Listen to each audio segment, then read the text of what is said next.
Hello everyone, I am the storyteller and I am here to help you today. I know you use this video to fall asleep, so before that, like the video and subscribe to the channel. Also, where are you from and what time are you watching? Now get comfortable and relax. I still remember the first time I heard those footsteps, the heavy thud echoing in an otherwise silent corridor, my pulse already hammering from the stark feeling that something wasn't right. I had chosen that tiny commercial room as my sanctuary, hoping to focus on my personal projects without the buzz of a busy office or the clamor of a shared workspace. The building itself was old, with a single flickering light outside by the parking lot. From the moment I walked in on my first evening, I felt an unsettling chill crawling across my skin. The hallway smelled of stale air and cleaning products, a stale mixture that did nothing to ease my unease.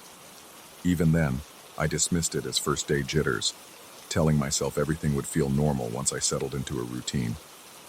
But normal never came. I had decided to sign the lease because the price was low and the area was quiet. The landlord mentioned the building's age, but he insisted it was structurally sound, just in need of some interior renovations that might happen at an unspecified time. I found my room on the top floor, an isolated corner with a single rectangular window that overlooked a narrow street. During the day, daylight dribbled in, painting the floor with dusty beams of sunlight. At night, however, that window showed nothing but darkness, as if the world outside ceased to exist after sunset. There was a sensation of claustrophobic quiet, an almost tangible pressure that made me catch my breath whenever I looked outside, searching in vain for city lights. On my first night working late, I felt a curious mix of excitement and fear. The hallway was so dimly lit after a certain hour that it resembled a tunnel stretching into oblivion. I thought I heard something, a faint shuffle, perhaps someone else working on the same floor. But then I checked my watch. 9 p.m. The other tenants, who worked normal 9 to 5 schedules, had already gone home. The cleaning staff only came in the early morning, so I was sure the building was empty except for me. I brushed aside the notion that I wasn't alone, chalking it up to the building's old air vents. Sometimes old infrastructure mimics footsteps or whispering voices, or so I tried to convince myself. By the end of that first week, I found it hard to ignore the footsteps. They had a deliberate cadence, like someone wearing leather-soled shoes, each step tapping the floor with a purposeful weight. I'd glance at the clock around 9 p.m., and feel my throat tighten as if anticipating the dreaded sound. The footsteps always began softly, a distant presence at the far end of the corridor. Then they would come closer, more distinct. My heart would pound faster with each echo, my palms growing damp, breath catching in my chest. Eventually, they would pass right by my door, the steps reverberating against the walls, and fade into the blackness on the opposite side. Every time I bolted upright in my chair, terrified of confronting whatever was outside. Yet a strange, masochistic curiosity gnawed at me. I wanted to fling open that door and confirm there was nobody there. But for several nights I just sat there, paralyzed, feeling my stomach twist in knots. One evening, my nerves had been gnawing at me all day. Deadlines loomed, and I was behind on a project. The entire building felt colder than usual, and I nearly jumped out of my skin each time the radiator clanked in the corner of my office. When the clock read 8:57 p.m., I stood up with my heart racing, determined not to let my fear overpower me. I reasoned that if there really was a person out there, I should be able to see them coming. So, I waited, hand hovering over the doorknob like I was preparing to detonate a bomb. The footsteps started, as always, faint at first, gradually rising in volume. My breath turned shallow, and a film of cold sweat beaded on my forehead. My legs trembled like they might give out at any moment. When the steps sounded just beyond my door, I gritted my teeth, twisted the knob, and yanked the door open. Darkness. The corridor's overhead lights were off, leaving only a weak glow from the emergency sign at the far end of the hall. My first impression was that I was staring into a void, an impenetrable black. I tried blinking, hoping my eyes would adjust, but I couldn't see a single outline that resembled a human being. Yet the footsteps continued. I heard them so close that it felt as though someone was brushing past me. My heart thundered. My head pounded with the rush of blood. My mouth went dry as I fought the urge to shout or run. I stood there, a pathetic statue of fear, unable to do anything but watch the empty black. Then the footsteps tapered away, as if moving around a corner that didn't physically exist, and I was left alone in silence. I must have stood there with the door open for a full minute before my senses returned. My hands shook when I finally closed the door, and for the rest of the night I couldn't concentrate on my work. I kept replaying the moment in my head. There was no figure, no silhouette, no flicker of movement. Yet the sound was undeniable, as real as my own racing heartbeat. I considered the possibility that I was imagining things. Maybe stress was getting the better of me. Perhaps a psychological phenomenon. Sometimes the brain hears what it fears the most. But deep down, I wasn't convinced. It felt too real. The following week, I tried to gather information in a subtle way.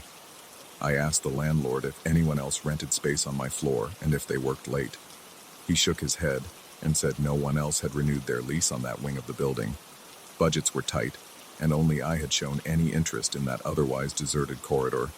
He joked that I must enjoy solitude, to which I responded with a vague smile. I mentioned hearing some noises at night, but he only shrugged. He said old buildings make all kinds of sounds, and if I needed anything, I could call his emergency line. That conversation left me feeling uneasy. If the landlord himself had no explanation, then I was truly alone in this mystery.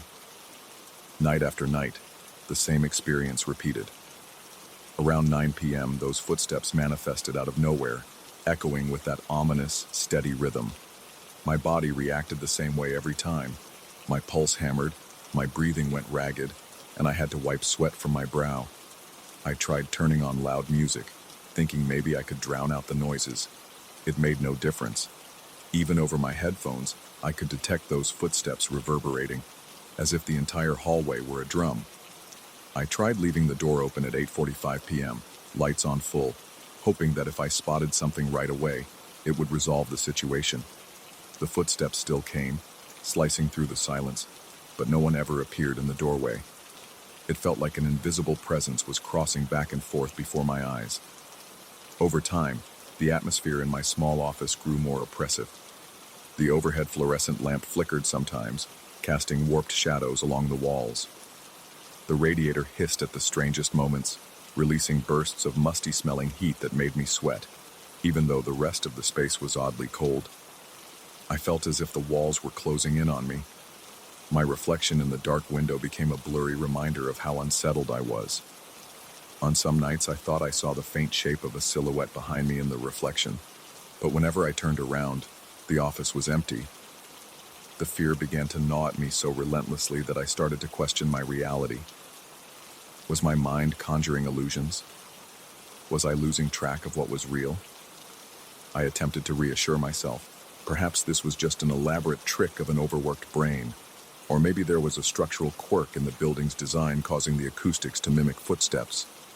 But my rational excuses started to crumble when I felt the vibrations through the floor. One night, after hearing the steps outside, I crouched near the door and pressed my palm against the cold tile. Each footfall sent a faint tremor into my hand, a real physical movement. It felt unshakably present. I jerked my hand away, heart in my throat, realizing that no hallucination would generate that kind of vibration. That moment pushed my paranoia to a new height. I started dreading evenings, watching the clock with a sense of impending doom. Even earlier in the day, I'd catch myself flinching at random sounds, a door creaking elsewhere in the building, a distant honk from the street, or the hum of the ancient ventilation system.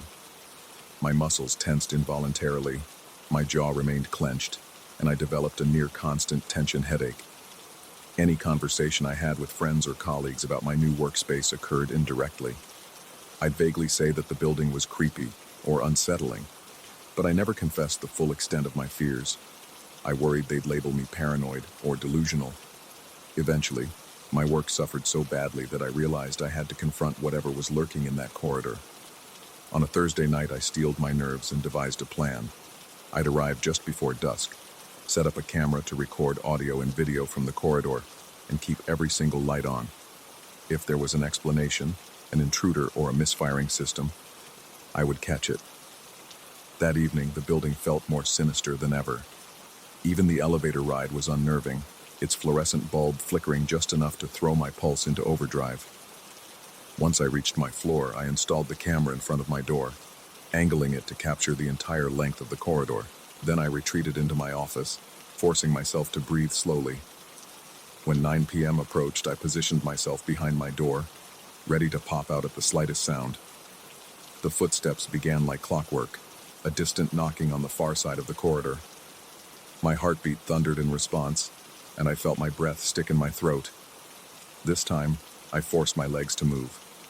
I swung the door open while the footsteps were still reverberating. The corridor lay empty, though the footsteps continued just a few feet away from me. It was as though an invisible figure marched in plain sight, defying any logic. My entire body went numb with terror. I reached out in the darkness, hand quivering, and felt nothing but cold air. And then, abruptly, the footsteps stopped, leaving me panting in the stillness. I examined the camera footage after my pulse settled somewhat. The hallway lights had flickered at the exact moment I heard the steps. The audio recorded the sound of footsteps, crisp and unambiguous, but the video showed no movement, no shape. It looked as if I had opened the door to chase empty shadows. That final piece of evidence was the tipping point. I felt a wave of raw dread, more potent than anything I'd experienced before. The building was either haunted or messing with my senses in a way I couldn't endure. My mind reeled with the realization that there might be something beyond my rational understanding at work. I knew I had to leave. The feeling of being constantly observed, the thick dread in the halls, and the bizarre evidence on my recording all convinced me that my sanity was more valuable than any cheap rent or quiet working environment. I came in one last time during daylight hours to pack my things. Even then, the building exuded that icy aura. Every creak of the floor echoed like a warning. My chest felt heavy, and a sheen of perspiration dampened my collar. By the time I hauled my final box to the car, I was trembling so hard that I almost dropped it. I never found out what caused those footsteps. I never demanded an explanation from the landlord beyond what he could offer, because I sensed it was an exercise in futility. Some occurrences defy rational explanation. I escaped that old commercial space with my work in shambles, and my nights haunted by phantom echoes. Even now, whenever I pass by an empty corridor, my pulse quickens. A tiny part of me expects to hear that same firm, heavy tread.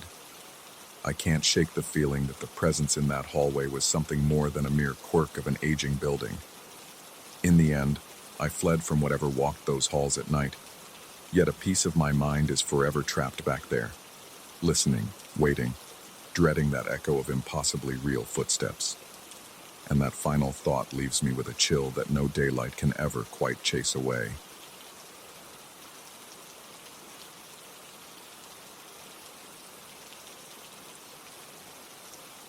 And the air in that building always felt stale, as though it had been trapped behind its grimy walls for decades, aging right alongside the dusty beams and crumbling bricks. The first time I stepped inside, something about the darkness in the corners made my skin crawl. Yet, I brushed off the discomfort, telling myself that an old structure naturally carries its own peculiar atmosphere. I was eager to open my small antique store, and the property seemed perfect for my goals, especially the spacious basement, which promised ample storage for my ever-growing collection of oddities. Little did I know that the shadows in that place would take on a life of their own, feeding on my doubts and gnawing at my sanity. I remember the day I signed the lease. The landlord, a gray-haired man with a furrowed brow, offered no welcoming smile. Instead, he described the building's questionable wiring and mentioned how rarely it had been occupied in the last few years. I wondered why no one stayed for long, but he didn't elaborate. He only mumbled something about the place having its quirks. At the time, I assumed he was referring to the usual inconveniences of an older building. Unreliable plumbing, flickering lights, perhaps a roach or two. I never imagined anything beyond that. If he knew more, he never said it outright. His eyes, however, reflected a kind of relief as he handed me the keys, like he was passing on a heavy burden. The first few days were surprisingly pleasant. I set up the ground floor with shelves and glass cases, carefully placing trinkets and antique curios I had collected over time. The building's creaking floorboards became a familiar soundtrack, and the occasional flicker of the overhead lights simply reminded me to schedule an electrician's visit. In the evenings, I would carry boxes down the old staircase to the basement. It was dimly lit by a single naked bulb, the stone walls perpetually cool to the touch. There were no windows, just thick concrete and a persistent chill that settled in my bones if I stayed too long. Nevertheless, I felt secure enough in that subterranean space, at least initially. Everything changed during my first late-night visit to retrieve a forgotten ledger. I had stayed well past closing, organizing inventory. Exhausted, I realized I needed some documents I'd left in a box downstairs. When I descended the steps, flashlight in hand, I heard something that made me freeze in place. It sounded like muffled voices, as though two people were engaged in a hushed conversation just around the corner. The realization that I shouldn't be hearing anyone else at that hour sent a jolt of cold adrenaline through my veins. My flashlight trembled in my grip, and I felt my heart pound so hard it nearly echoed in my ears. I tried to tell myself it was the old plumbing, or maybe noise from the street filtering through some hidden gap in the foundation. I stood still for a moment, struggling to calm my racing pulse and slow my breathing. The murmur of voices continued, stopping and starting with a rhythm that seemed undeniably human. Yet, when I directed my flashlight around the basement, I saw no one. My sweat turned clammy as I forced myself to walk around the shelves and piles of boxes, methodically checking every corner. There was no sign of intrusion, no leftover footprints in the dust, nothing at all that indicated a physical presence. The voices were gone, or perhaps they had never been there in the first place. I nearly laughed at how rattled I felt. Over the next few days, I tried not to think about that strange encounter. Work kept me busy, and the hustle of setting up new merchandise left me little room for doubt. However, each night, the memory returned. It seemed so vivid, so real, that my attempts to dismiss it as imagination felt almost dishonest. Still, for nearly a week, the basement remained quiet. I went downstairs several times to grab items or sort through boxes, and the only sounds were the squeaking floorboards above my head or the distant hum of traffic outside.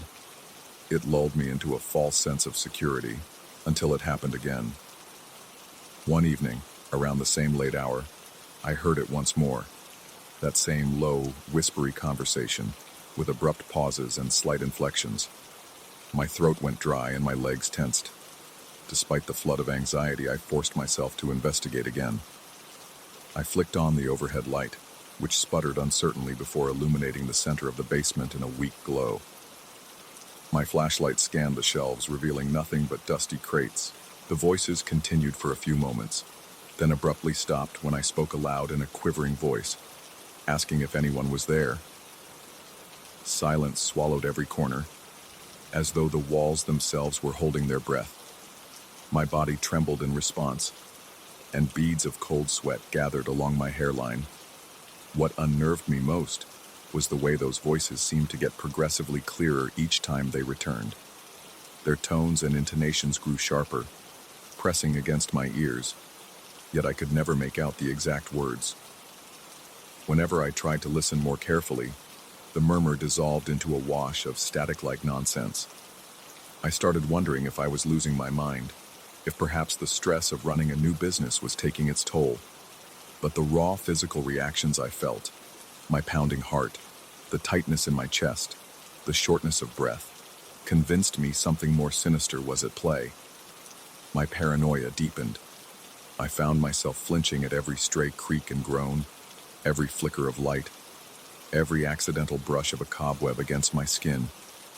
During the day, I wandered the store in a distracted haze. Customers occasionally asked if I was feeling all right, and I would mutter an excuse about being tired. Yet the moment dusk fell, an uneasiness crept over me, as if the darkness outside was a herald for something lurking beneath my feet. I attempted to record the sounds one night. Carrying a small voice recorder, I stood in the basement, nearly hyperventilating from the tension. The air down there felt heavier, colder than ever before. My breath emerged in shallow gasps, and a faint tremor invaded my limbs. Nothing happened at first, no voices, just the hum of my own anxious silence. But after a few minutes, that low, susurrating conversation returned. I strained to keep steady, bracing myself against a wooden shelf for support. The weight of unseen eyes burned at the back of my neck, and the space felt claustrophobic, as if the walls were closing in. After collecting myself, I sprinted upstairs with the recorder, determined to find proof. When I played it back, I heard absolutely nothing. No faint whispers, no hushed chatter, only my own tense breathing and a kind of static that resembled a distant wind. The failure of that recording nearly shattered my confidence in my own faculties. Was I hallucinating? Had I become so consumed by the building's eerie atmosphere that my mind fabricated these voices? I considered seeking professional advice or even leaving the place altogether. But the store had started turning a modest profit, and I felt strangely compelled to keep going. Something about the mystery drew me in, a macabre fascination that both terrified and intrigued me. One particularly suffocating night, I decided to remain in the basement for a prolonged stretch, determined to confront whatever presence lurked there. I brought a chair, a camping lantern, and a thermos of coffee, aiming to stay until dawn if necessary. At first, the space was dead silent, the only interruptions being my heartbeat pounding in my chest and the occasional drip of condensation along the cold stone walls. As time crawled forward, my eyelids grew heavy, and tension built within my chest. My entire body was on alert, every nerve screaming for me to flee. Yet I forced myself to remain, sweat gathering on my temples, my muscles taut as I scanned the darkness for any flicker of movement. Eventually, the whispering began again, soft, insistent, and maddeningly incomprehensible. My hands trembled so violently that I nearly dropped my flashlight. I tried to focus on the timbre of the voices, attempting to discern gender or mood. They sounded neither exactly male nor female, more like two disembodied murmurs overlapping in a bizarre harmony. I wanted to shout at them, to demand they show themselves, but my words died in my throat. Instead, I sat there trapped between fear and fascination, waiting for the next wave of terror. That was when I noticed something shifting in the far corner, just beyond the lantern's dim glow. It was a shape, a ripple in the darkness that made me shudder to the core. My heart hammered so violently that black spots swam at the edges of my vision. I strained to see better, but the shape receded into the blackness. The voices continued, as if beckoning me deeper. My entire body felt suffocated by an invisible weight pressing against my chest, making each breath a struggle. In a desperate burst of courage, I stood up and shone my flashlight toward that corner, stepping forward despite every instinct screaming at me to run. The air felt thick, almost syrupy, as if it fought my every movement. My breaths came in ragged, shallow gasps, and a wave of dizziness washed over me. The voices reached a crescendo then, not loud but urgent, their murmur spinning around me like a vortex. I felt a sudden pressure on my ears, a pop that almost resembled a change in atmospheric pressure, and then everything went silent in one terrifying instant. No whispering, no rustling in the darkness, just an oppressive quiet so complete it made my ears ring. I couldn't endure it any longer. My legs threatened to give out as I turned and sprinted up the stairs, nearly tripping over the last step in my haste to escape. My heart pounded like a drum, sweat soaking the back of my shirt. Once upstairs, I locked the basement door behind me, leaning against it as though it alone could keep whatever lurked below at bay. That night, I barely slept. Every time I closed my eyes, I felt a presence looming behind me, whispering nonsense into my ear. I woke up multiple times drenched in cold sweat, images of that shifting darkness etched into my mind. The next morning, I made a decision. I would not allow whatever inhabited that basement to trap me in fear. Instead, I began searching for any clue about the building's history, rummaging through old files in the local archives. My findings were sparse. References to minor renovations, details about previous businesses that never stayed more than a couple of years. None of the documents offered a clear explanation for the voices. They simply confirmed that people left abruptly, sometimes without giving notice. That final night in the building, I decided to pack up my more valuable antiques and store them elsewhere, telling myself it was only a precaution until I could figure out a permanent solution. As I moved through the empty store, the faint hum of the city outside felt oddly distant. My nerves were frayed, my senses heightened to the point of paranoia. The overhead lights flickered. My throat was painfully dry, and each swallow felt like sandpaper. When I finally made my last trip up the basement steps, I felt those muffled voices trickling up behind me, soft and persistent. I froze momentarily, cheeks flushing with terror. In that moment, I realized those whispers would never stop, that they were part of the building itself, a manifestation of something ancient and unresolved. Unable to face another second of that subterranean pressure, I rushed to lock the basement door for good. Before leaving, I allowed myself one last look down the dark staircase. My flashlight illuminated the cramped space only partially, leaving much of it still swallowed by darkness. I felt the air change, as though something below recognized my departure. The hair on the back of my neck stood on end, and my heartbeat hammered in my ears one final time. Without a backward glance, I shut the door and turned the key. I don't know what lingered in that basement or what its intentions were.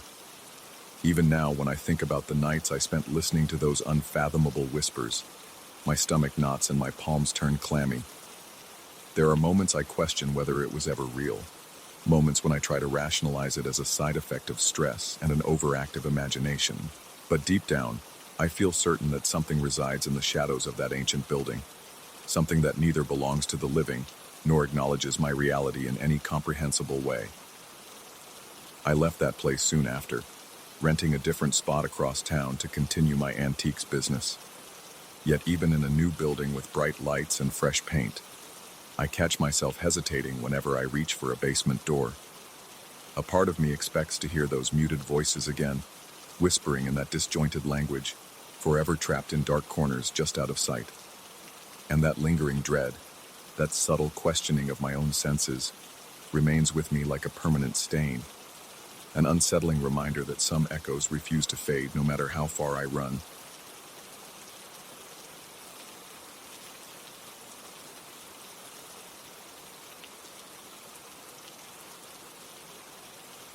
I felt the chill before I even saw the corridor.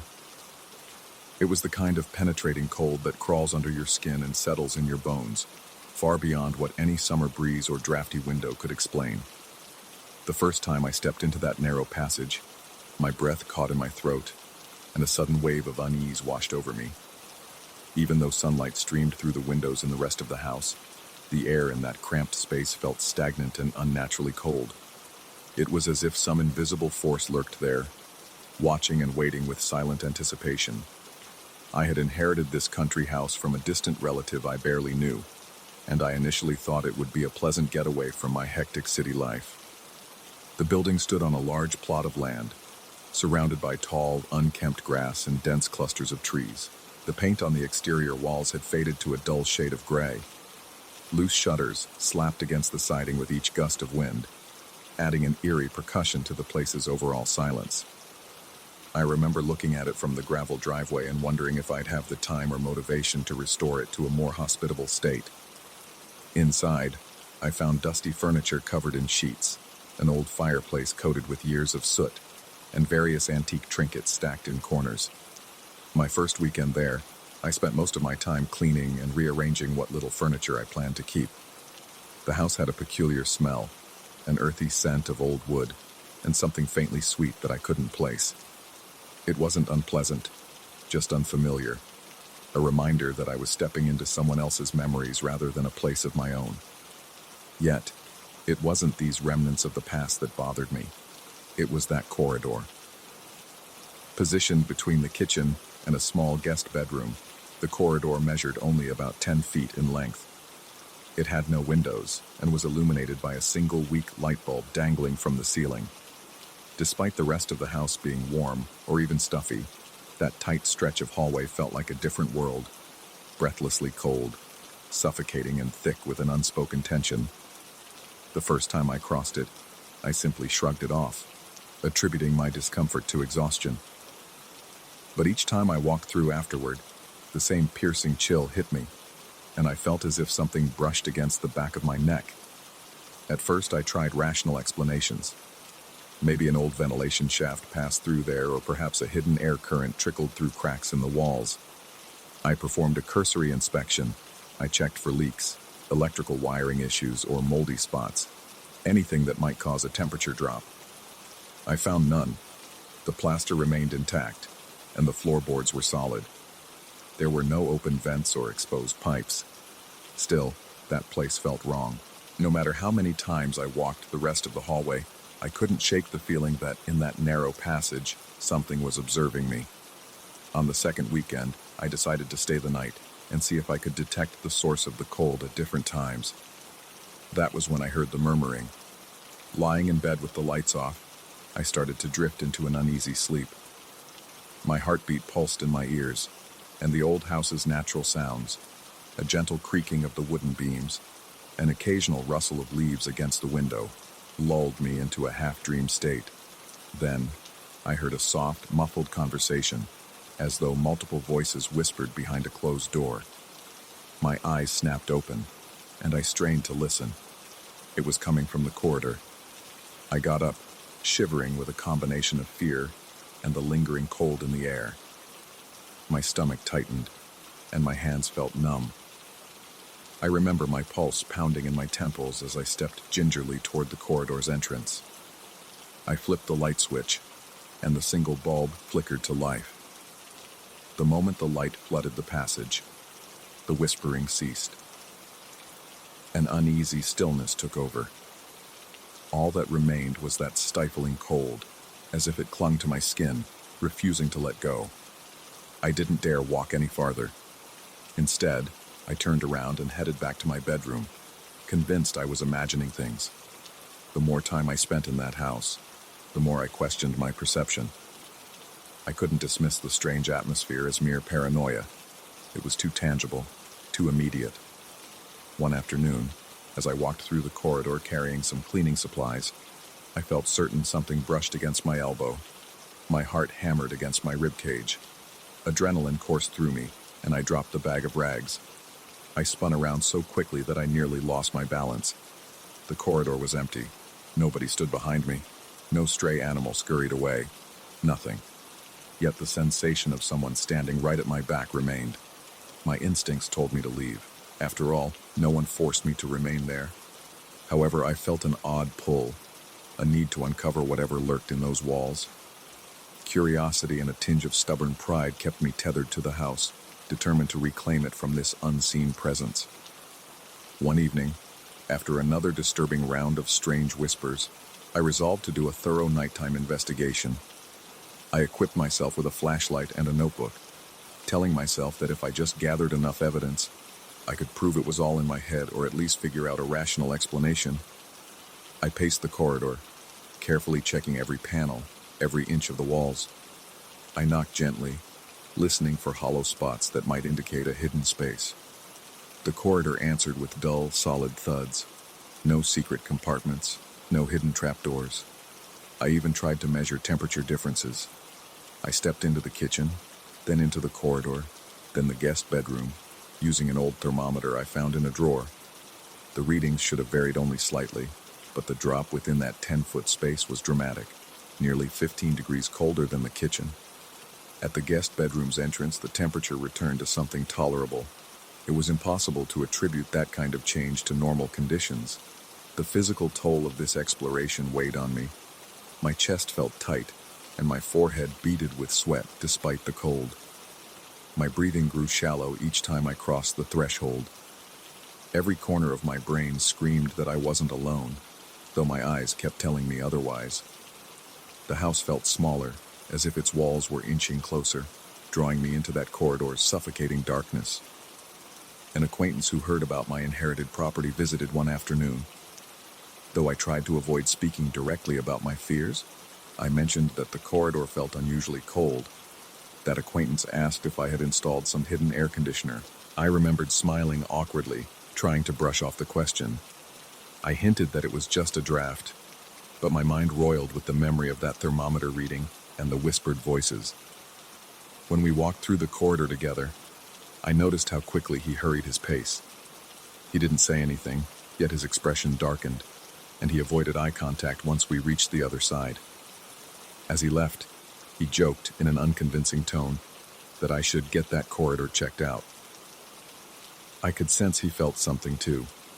Nighttime in that house became an ordeal. Trying to sleep while anticipating the faint murmurs was worse than hearing them. My ears, attuned to every creak and groan, played cruel tricks on me.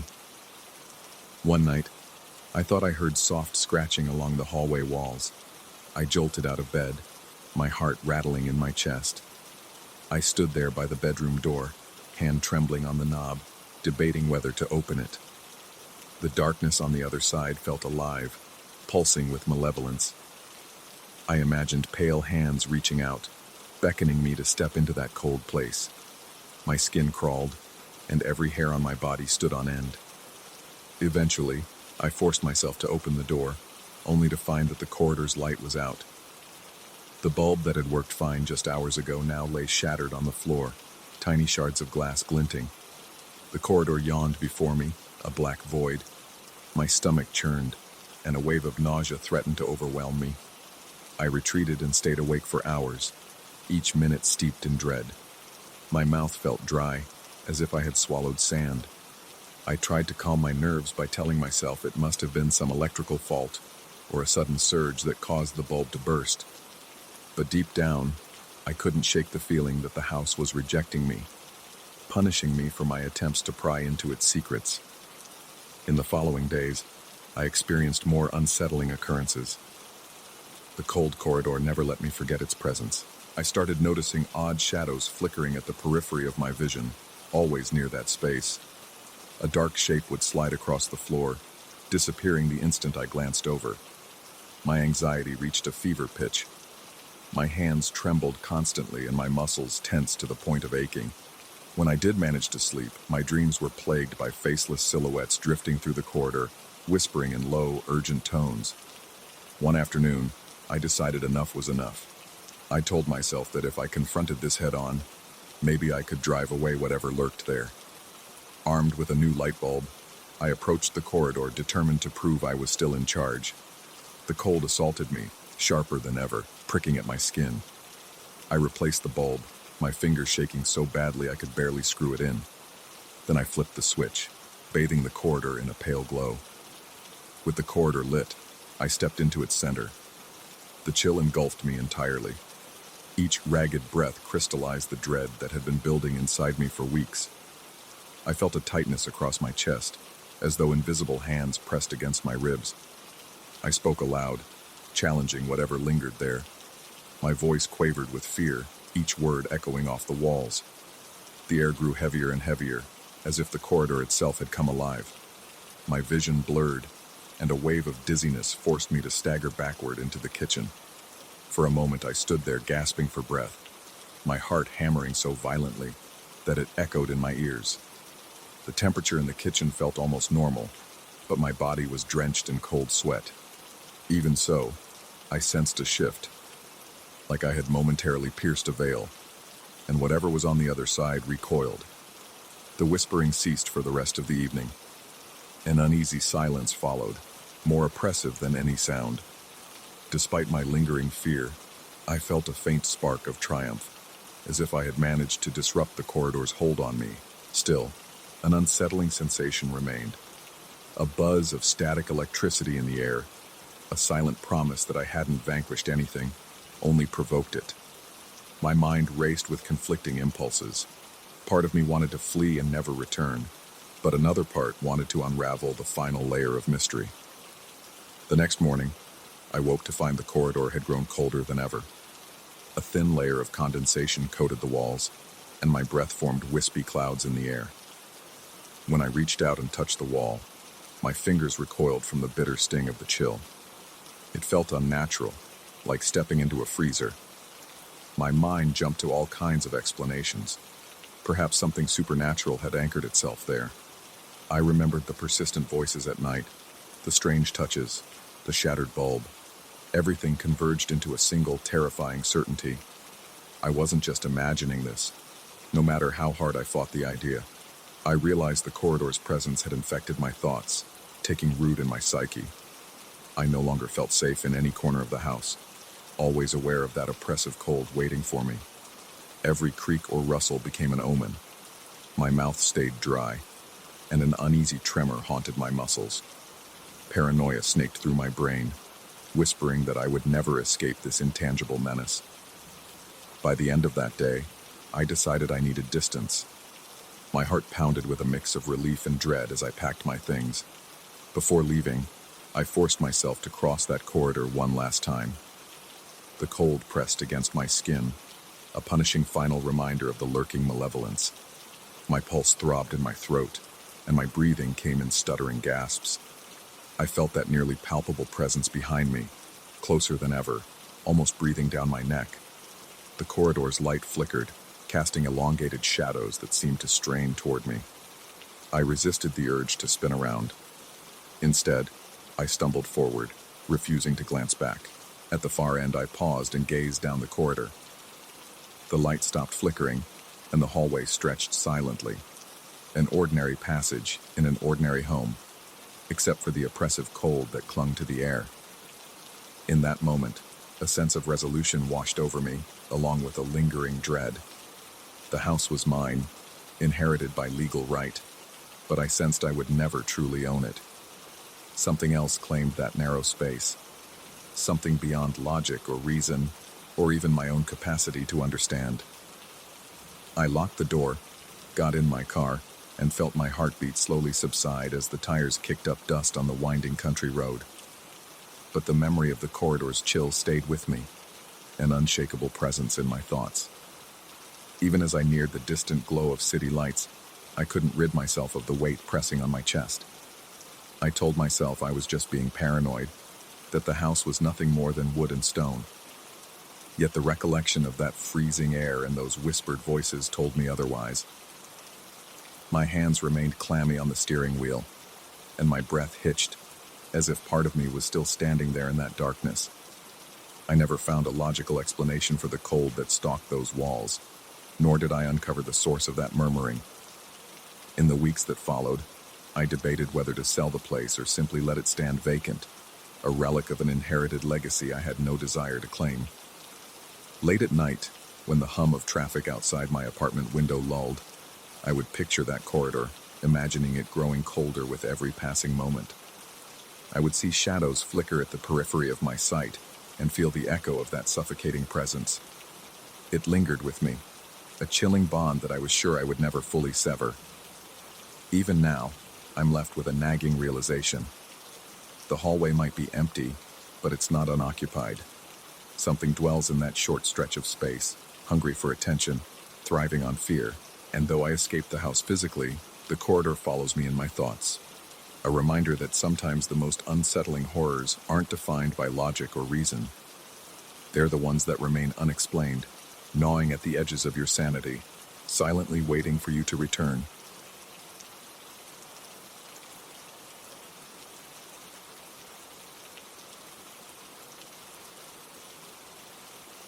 I still remember the first night I spent in that place. The air seemed stale, and every sound echoed strangely in the long hallway that led to my new bedroom. Even before I set foot inside, I sensed there was something off about that ground floor apartment from the 1950s. My skin prickled the moment I closed the door behind me, as though I were stepping into a space where I was not entirely welcome. I brushed off the unease as the typical nerves of moving somewhere unfamiliar. Little did I know that the discomfort would only grow more intense in the days to come. I moved my boxes into the apartment's main bedroom, quickly noticing the single piece of furniture left behind, an antique mirror leaning against the wall. The frame was heavy and carved with intricate floral details, the wood darkened by time. The glass itself was slightly fogged at the edges, tinted a dull gray. At first, I thought it was charming, an interesting vintage accent. that fit the old structure of the building. Perhaps the previous tenant had found it too cumbersome to take along. The property manager had only told me the place was being vacated in a hurry, giving no further explanation. I decided the mirror should stay, convincing myself it added character. During the first few weeks, I arranged my belongings, worked my regular shifts, and tried to settle into a routine. The apartment was quiet, with thick walls that muffled any noise from the neighbors. The building's corridors had dim lighting that flickered unpredictably, casting long, unsettling shadows. The floors creaked, and the old pipes groaned whenever water was used. If I were to describe the atmosphere in a single word, I would call it heavy, oppressive in a way I couldn't quite articulate. At night, when I switched off the lights, a persistent hush would envelop the rooms, broken only by the faint hum of the refrigerator or the occasional drip from the bathroom faucet. It was during these dark hours that I started noticing something peculiar about the mirror. If I walked by the bedroom door without turning on the light, I'd catch what looked like a shape standing in the reflection. It was nothing concrete, more of a suggestion than a real figure. But it was enough to unsettle me, prickling my scalp and speeding up my heartbeat. I told myself it was a trick of the mind, a product of tired eyes adjusting to the dark. Yet the feeling persisted, night after night. My chest would tighten each time I saw that vague silhouette, like an imprint of someone who shouldn't be there. Sometimes I would see a slight shift, as if whatever it was had just moved. My breathing would grow shallow, and a cold sweat would break out along my hairline. More than once, I felt goosebumps spread across my arms as I hurried to another room, flicking on every light switch I could reach. Perhaps I was imagining it all. I tried to reassure myself that old mirrors often have discolorations or stains, creating illusions in low light. But a small knot of fear took root in my stomach, making me dread walking past the bedroom after sunset. I developed the habit of leaving the door closed most of the time, especially at night. Still, the knowledge that the mirror lurked on the other side of that door never left my mind. I found myself unable to sleep peacefully, jolting awake at random intervals, convinced that someone, or something, was watching me. My dreams became murky, filled with flickering images of that reflective glass and a looming presence I could never quite see head-on. I considered removing the mirror or storing it somewhere out of sight, but part of me felt almost embarrassed, as if I were giving in to an unfounded paranoia. It was, after all, just a mirror. The days passed, my tension mounting with each sunset. My breathing would grow labored whenever I approached the bedroom, a sense of dread pressing on my chest. If I left work late, I'd find myself preparing excuses to enter through the living room window rather than pass the bedroom door. It was illogical, but fear has a way of warping our better judgment. At one point, I mentioned my restlessness to a coworker. He remarked that moving into a place with a history often felt unsettling, especially if the previous tenant had been in a rush. He asked if the property manager had said anything about the last occupant. I recalled that the manager only offered a vague explanation. The previous person left abruptly, leaving behind several items, including that mirror. My coworker shrugged, implying that it could be a sign of personal troubles or a sudden need for relocation. My stomach churned when I thought about it. What kind of troubles force someone to leave a heavy antique mirror behind? Night after night, the mirror became an obsession. I tried not to look directly at it. If I had to enter the bedroom when it was dark, I would keep my gaze fixed on the floor, turning on the overhead light before I dared glance at the reflection. Even then, I sometimes sensed movement at the edge of my vision, something slithering in the background, as though the glass were alive with a dark current. My head would pound, and my pulse would race until I forced myself to look again, seeing nothing but my own strained expression. The turning point arrived one particularly exhausting evening. I had come home late, drained from a long shift. My nerves were already frayed, and I was too tired to tiptoe around my fear. The bedroom door was ajar, and the lights were off. As I walked down the corridor, I registered that shape in the mirror once more. Except this time, it wasn't just a smudge. It stood there tall, outlined against the gloom as if it possessed tangible form. My heart hammered so hard that I felt it in my throat, and my palms instantly went clammy. My breath caught, and for a moment I froze, too terrified to blink. A jolt of anger overcame me then, fueled by my growing frustration and exhaustion. I decided that I'd had enough of this lurking dread. I marched into the room, not bothering to turn on the light. My logic was shaky at best, but adrenaline guided me, pushing me to confront what I believed must be a hallucination or a paranoid delusion. I stared straight into the mirror. For a fraction of a second, I was certain I saw a human-like silhouette, the edges rippling and twisting within the glass. My stomach dropped, and every hair on my body stood on end. Then, in the instant it took me to flip the light switch, it vanished. The room was empty, just me and the old furniture. My body trembled uncontrollably. I could taste the metallic tang of fear in my mouth, and my breathing came in shallow gasps. I thought I might be losing my mind. I spent the next day in a fog, replaying that glimpse over and over. Was it a hallucination brought on by fatigue, or something else entirely? I felt a pressing weight at the back of my skull, and every time I closed my eyes, I recalled the shape's unnaturally fluid outline. After agonizing all afternoon, I decided I couldn't tolerate the mirror any longer. I intended to drag it outside, maybe store it in the building's basement, or even leave it next to the dumpster if necessary. That very evening, I steeled myself. I approached the bedroom with every light in the apartment on. My pulse was pounding like a drum in my ears, but my resolve was firm. The mirror was coming out, and that was final. I placed my hands on either side of the frame and tried to lift. It didn't budge. The weight was enormous, more than I'd anticipated, and the carved wood had an almost sticky feel against my palms. I could swear a low whisper filled the room, but I couldn't pinpoint its source. My throat went dry as I mustered my strength, but my arms shook too much to lift it properly. It felt as though it were bolted to the floor, though I could see no brackets holding it down. Panting, I released my grip and stumbled backward. My knees threatened to give out, and a cold trickle of sweat ran down my spine. I stared at the mirror, half expecting to see that silhouette again. The glass was vacant, reflecting the overhead bulb and my own tense figure, shoulders hunched and face beaded with sweat. Feeling as though the oxygen had been drained from the room, I retreated, pulling the door shut behind me. That night, I barely slept. Every rustle outside my window made my heart skip a beat. The old pipes clanked as if someone were hammering on them.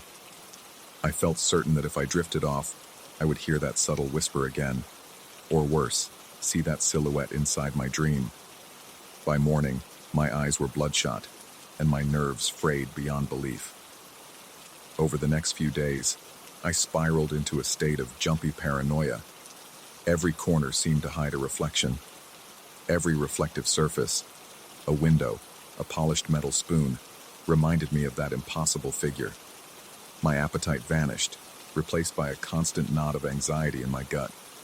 My hands quivered at work, and I found it impossible to focus on anything for longer than a few minutes. People asked if I was all right, and I mumbled some excuse about having trouble sleeping. Eventually, I resolved to confront my fear one last time. A friend, through indirect conversation, mentioned that sometimes we need to face what scares us and see if it's real or just in our minds. The comment stung my pride, but it gave me a surge of determination. One final confrontation. If I couldn't remove the mirror physically, perhaps I could mentally break the hold it had on me.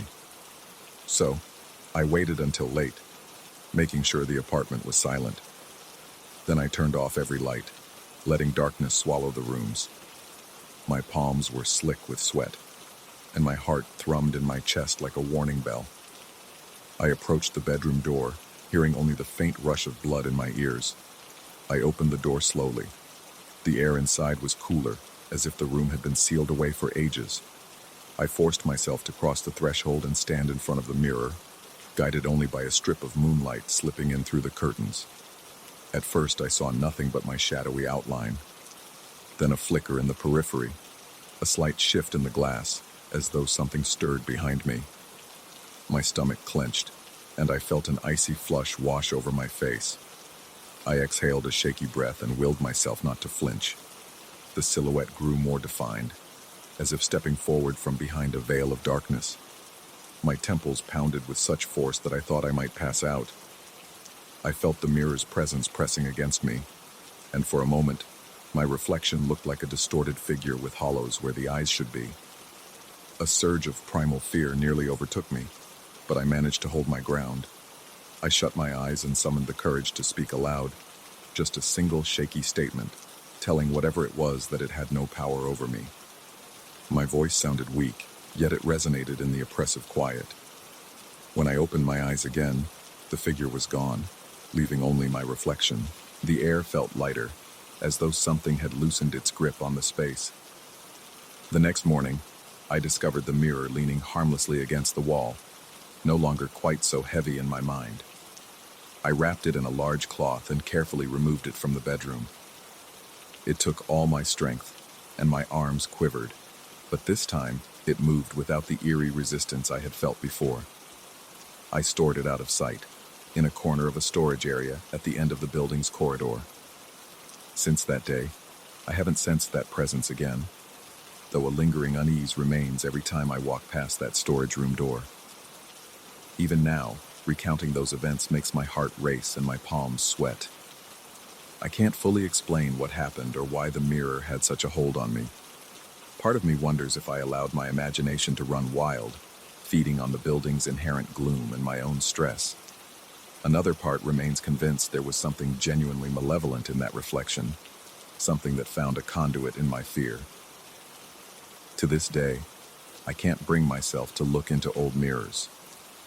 If I enter an antique shop or visit a friend's vintage decorated home, I feel a tremor of unease the moment I catch my own reflection in cloudy glass. Though I never saw the silhouette again, the memory of that creeping shape still flickers in the corners of my vision sometimes, making my heart pound and my mouth go dry. And whenever I think of that apartment's bedroom, I'm reminded that some places harbor energies we can't understand, echoes or shadows that exist just beyond the threshold of normal perception. I escaped, but I'll carry that lingering dread forever.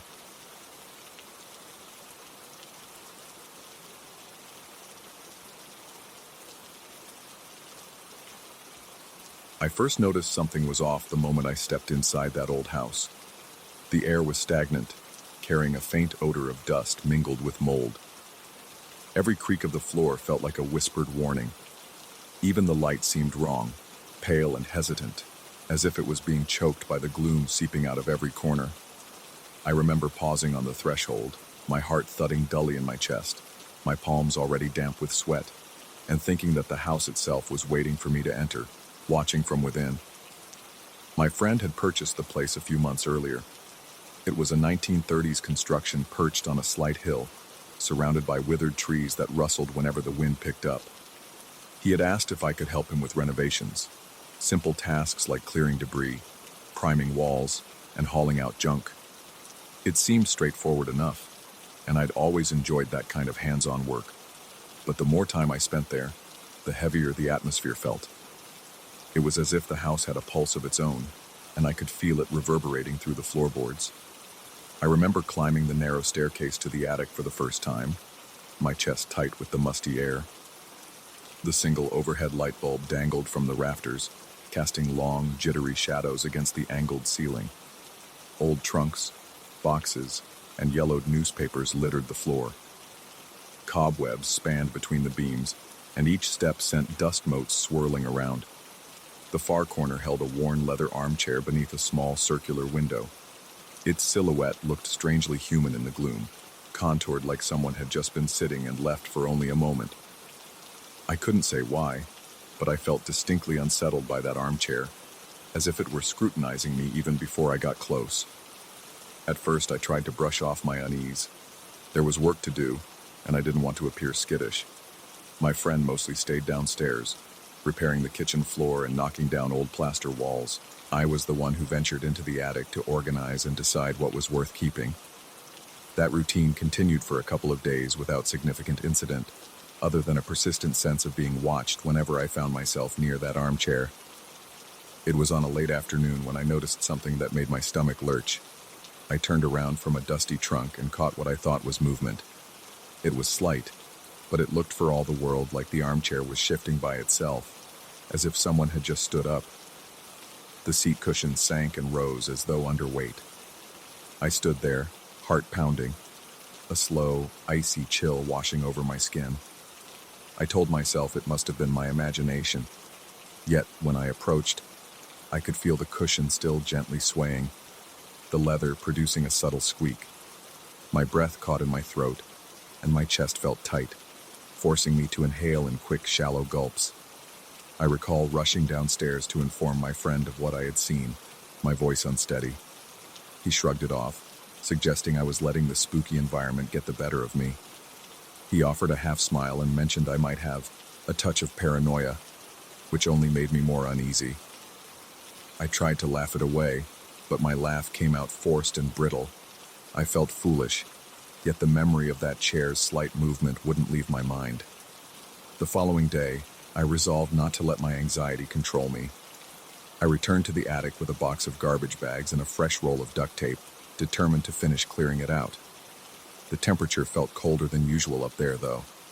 My skin prickled with goosebumps, even though it was late summer and sweltering hot downstairs. The single bulb overhead flickered, casting uncertain light across the dusty boxes. I tried to ignore the trembling in my hands as I picked through old magazines and rusted tools.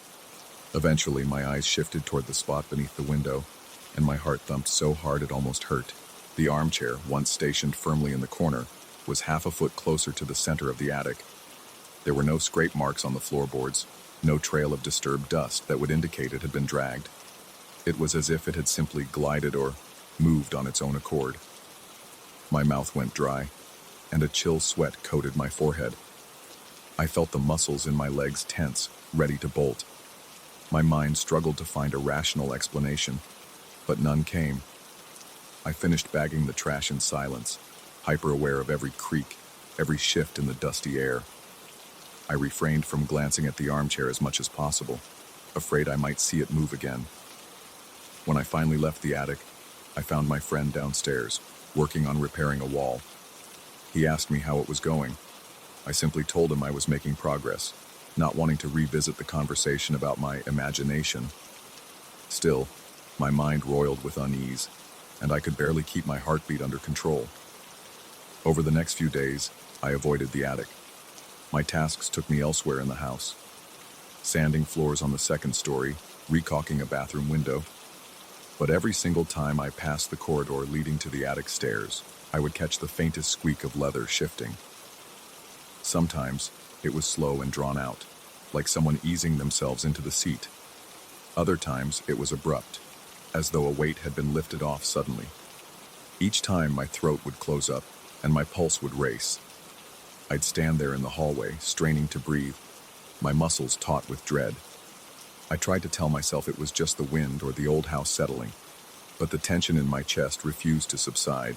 My palms would get slick with sweat, and my hair would prickle at the back of my neck. The friend kept telling me I was overreacting whenever I gave the slightest hint of worry, explaining in an indifferent tone that old houses made weird sounds. I wanted to believe him, but something in the attic defied normal explanations. I could feel it in the pit of my stomach, that primal warning that something was not right. One evening, after we had finished our tasks for the day, I found myself drawn back to the attic. The house was silent except for the faint dripping of a faucet in the kitchen. The corridor upstairs was dark, but moonlight filtered through a cracked window, guiding me along. Each step I took up the attic stairs felt heavier than the last, as if invisible hands were pushing me back down. My breathing grew fast and shallow, and my heart hammered so violently that I could feel the blood rushing in my ears. When I reached the attic, I flipped the light switch. The bulb glowed dimly. Shadows clung to every shape in the room. The air felt stagnant, like a room that had been sealed for decades. My gaze found the corner beneath the window, where the armchair sat in a slightly different angle again. The cushion bore a vague impression on one side, as though occupied moments before. A knot formed in my stomach, and my body felt seized by an intense dread. My legs trembled as I approached it. I could hear the faint squeak of the leather again, as if it were still settling. The odor of old, cracked leather mingled with a musty stench that seemed new, pungent, almost like damp soil. My skin crawled. I was convinced someone, or something, was there, just invisible to the eye. I lifted a trembling hand and hovered it above the seat cushion. The surface felt cold, unnaturally cold, and my fingers instinctively recoiled. I decided then that I needed to know if I was losing my mind, or if something beyond understanding was truly happening. So I did what logic dictated. I pushed the armchair against the wall, feeling the friction of the wooden legs against the floor. I made sure it was firmly wedged so it couldn't be shifted easily. Breathing heavily, I took a mental snapshot of its exact position, down to where the shadows fell around it. My plan was to come back in an hour or two and see if it had moved. I headed downstairs, my heart still racing, and tried to occupy myself in the living room by measuring windows for new drapes. Each passing minute felt slower than the last, and my nerves were on edge. I noticed my hands were shaking so badly that I almost dropped the measuring tape. Eventually, I forced myself to return to the attic, counting each step in an attempt to steady my breathing. At the top of the stairs, I paused, bracing for what I might see. My body felt tense, my palms sweaty, and my pulse thrummed in my ears. The overhead bulb flickered once, then stabilized. My gaze shot to the spot beneath the window, only to find the armchair positioned a few feet away from where I had left it. The top edge was angled toward the attic door, almost as if it were staring at me. A wave of nausea rolled over me, and I felt faint. My knees nearly gave out, and I clutched the door frame for support. I wanted to run, but some mixture of disbelief and grim curiosity kept me rooted there, my breathing ragged and my mind spinning with questions. I reached out with trembling hands, steadying myself against a box for support. My vision blurred for a moment with panic, my thoughts swirling about the possibility of something malevolent inhabiting this space. I rubbed my eyes, trying to keep my sanity intact. It was so quiet that the smallest sound, a rustle, a faint groan of wood, echoed in that cramped attic like a scream. From that night on, the sense of being watched intensified whenever I set foot on the second floor. Even mundane tasks, like retrieving a toolbox or spackling a hallway crack, became a gauntlet of sweaty palms and a racing heart. I would glance over my shoulder every few seconds, certain I'd glimpse a shape in my peripheral vision. The corridors felt narrower, the walls pressing in, as though the house was determined to keep me on edge. And that squeaking continued, sometimes faint and intermittent, sometimes sharp and urgent, as though the occupant of that chair wanted me to know it was there. One afternoon, I heard what sounded like measured steps above me, pacing back and forth. Then came a distinct scraping of wood, followed by the unmistakable groan of leather. My hair stood on end, and a surge of fear poured ice into my veins. I sprinted outside into the weak daylight, gulping down fresh air and willing my pulse to slow. I didn't return until dusk forced me to gather my belongings. Even then, I avoided the attic entirely. Eventually, my friend asked if I wanted to keep helping with the renovations or if I needed a break. He hadn't heard the peculiar noises himself, or so he claimed. He said in a calm but dismissive tone that maybe the stress of physical labor and the darkness of the attic were getting to me. Part of me believed it might be true. I started to wonder if I was unraveling, seeing illusions conjured by my own paranoia. But every time I walked past that corridor, the squeak of the armchair would reach my ears, quickening my heartbeat and sending cold beads of sweat trickling down my back. The final straw came on an evening when I was alone in the house, finishing some last-minute tasks while my friend ran errands. I was on the second floor when I heard a series of noises from above, an intense groaning of leather, then what sounded like a hard thump. My chest clenched. I approached the attic stairs, each step feeling heavier than the last. At the threshold, I flicked on the light to see the chair. This time, it was dead center in the attic, angled to face me directly. The seat was indented, as if supporting a heavy weight, but there was nothing visible occupying that space. A low, dragging sound seemed to emanate from the chair itself, like the leather was breathing. I stood there, heart pounding, sweat dampening my brow, my throat too tight to call out. The air felt electric, charged with something hostile. A wave of dizziness made me sway.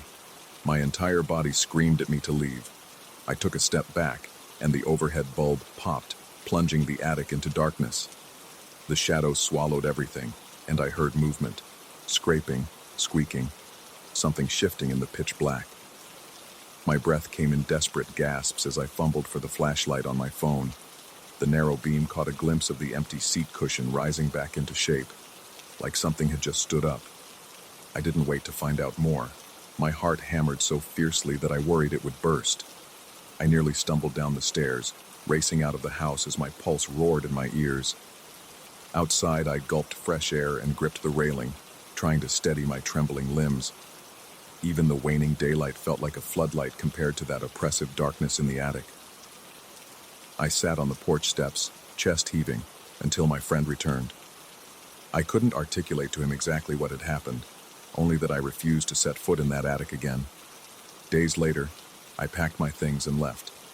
My friend didn't argue or insist I stay. He just gave me a certain look that suggested he might have started to believe something was wrong in that house, even if he didn't admit it openly. As I drove away, the tension in my chest began to ease, but I couldn't escape the gnawing feeling that the house was still watching me, that the unseen occupant of that threadbare armchair now knew my scent and my fear. Even now, I still dream of that attic. In my nightmares, I find myself climbing those stairs, the bulb flickering overhead. The chair is there, always waiting. Sometimes in the dream, I see an imprint on the cushion that expands and contracts, like something breathing. Other times, I glimpse the outline of a shape reflected in the attic window, a distorted silhouette that stands behind the chair. I wake up with my heart in my throat, covered in cold sweat, unable to shake the memory. I can't say with absolute certainty what haunted that house. Perhaps it was some residual echo of a past tenant, or maybe it was the house's own malevolent presence. What I do know is this: I will never forget the sensation of leather shifting under an invisible weight, or the oppressive cold that clung to every inch of that attic. Sometimes, late at night, I swear I can still hear the faint squeak of old leather moving in a distant room, a reminder that some doors, once opened, never quite close. And whenever that memory surfaces, my pulse races, my skin prickles, and I feel that same dread, pressing like invisible hands on my chest, whispering that certain secrets are better left undisturbed.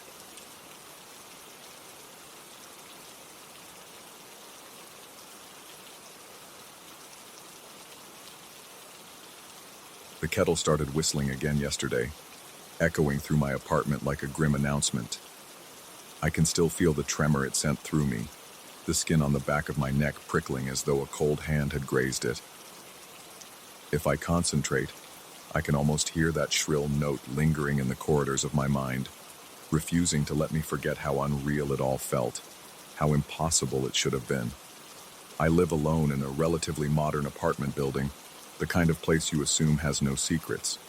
The walls are freshly painted, the floors hardly squeak, and the windows seal out the city noise almost too efficiently. When I first moved in, I thought I had discovered a corner of urban paradise: clean hallways, reliable elevators, and friendly neighbors who never pried into my business. It was exactly what I needed. I felt relieved that I could come home each day, lock the door behind me, and never worry about intrusions or unwelcome surprises. That feeling dissolved the first time I heard the kettle whistle. I work at a small design firm downtown, so I often return home late in the evening. By the time I make it back, the building is eerily quiet. The day it all began, nothing seemed out of the ordinary. The sun had already set, and the hallway lights hummed with that faint electrical buzz you only notice when you're alone. My apartment looked just as I had left it: shoes by the door, blinds half closed, a few dishes drying on the rack. I distinctly remember placing my electric kettle on the kitchen countertop before heading to the bathroom. It was the usual routine. I was tired, sweaty from the commute, so a quick shower sounded perfect. The kettle was unplugged. No water was inside. I never gave it a second thought. Within minutes of turning on the shower, I heard a high-pitched whistle that set my heart hammering. At first, I tried to reassure myself that it must be an alarm in someone else's unit. I even paused the water to listen more carefully. The whistle was unmistakable, cutting through the hush of the tiled bathroom as though I stood right next to it. Every hair on my arms stood up. Confusion turned to dread when I realized it sounded precisely like the kettle's piercing note of boiling water. My pulse was pounding so loudly that my breath caught in my throat. I jumped out of the shower, barely drying myself as I raced to the kitchen. I fully expected steam, sizzling water, or something else that might justify the noise. Instead, I found the kitchen lights flickering faintly, the kettle cold and untouched on the countertop. No water dripped from it, no heat radiated off its metallic surface. The plug still lay limp beside it. My heart thrummed against my ribs, and I stood there in a damp towel for what felt like ages, scanning every corner of the room. I remember thinking, perhaps I'm just that tired. Maybe the day's stress had gotten to me. That night, I barely slept. Each time I closed my eyes, I replayed the sequence of events.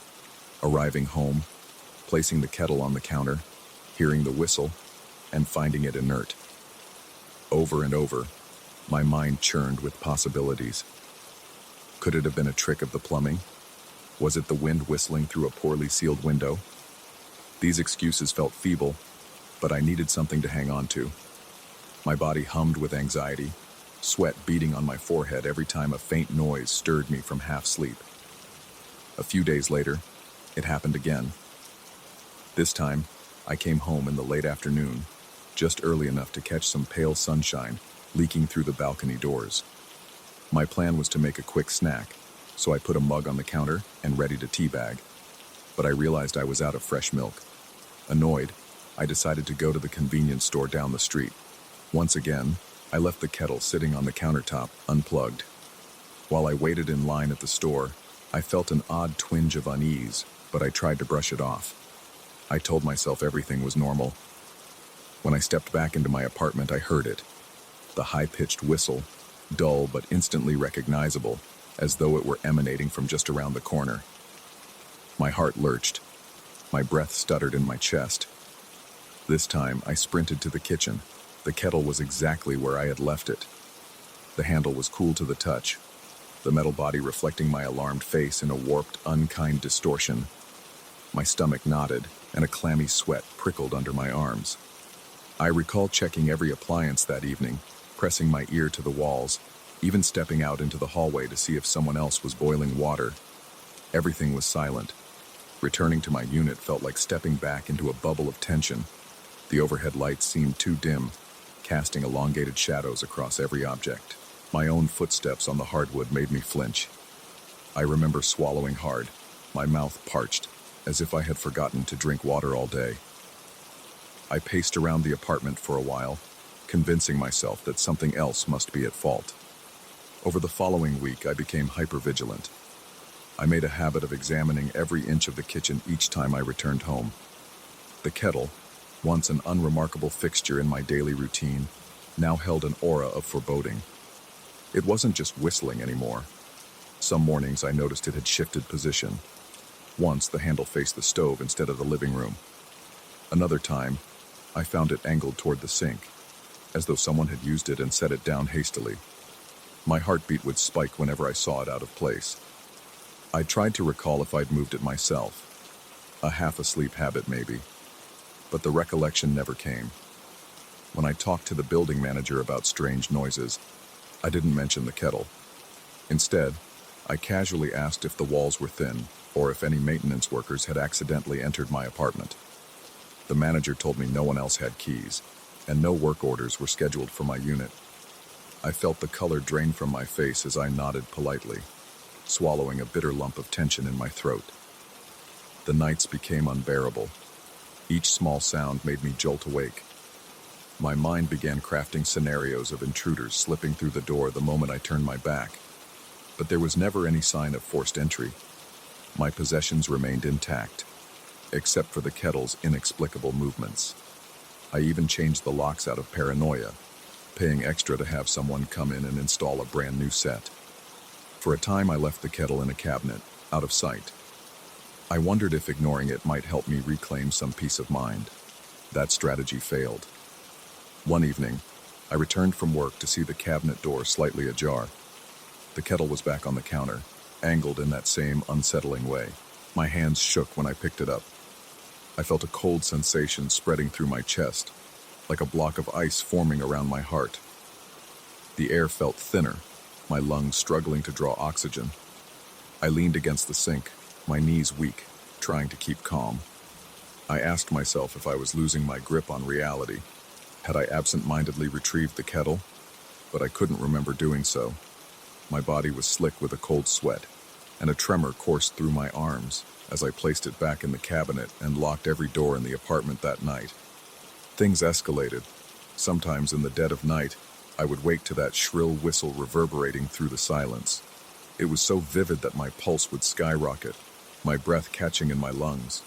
Yet when I rushed to the kitchen, the kettle lay dormant, mocking my fear with its silence. It felt as though something was playing with me, delighting in my terror. The entire apartment began to feel like a labyrinth of flickering shadows. Light bulbs would dim for no reason, then surge back to full brightness. I'd catch glimpses of movement in reflective surfaces, only to spin around and see nothing there.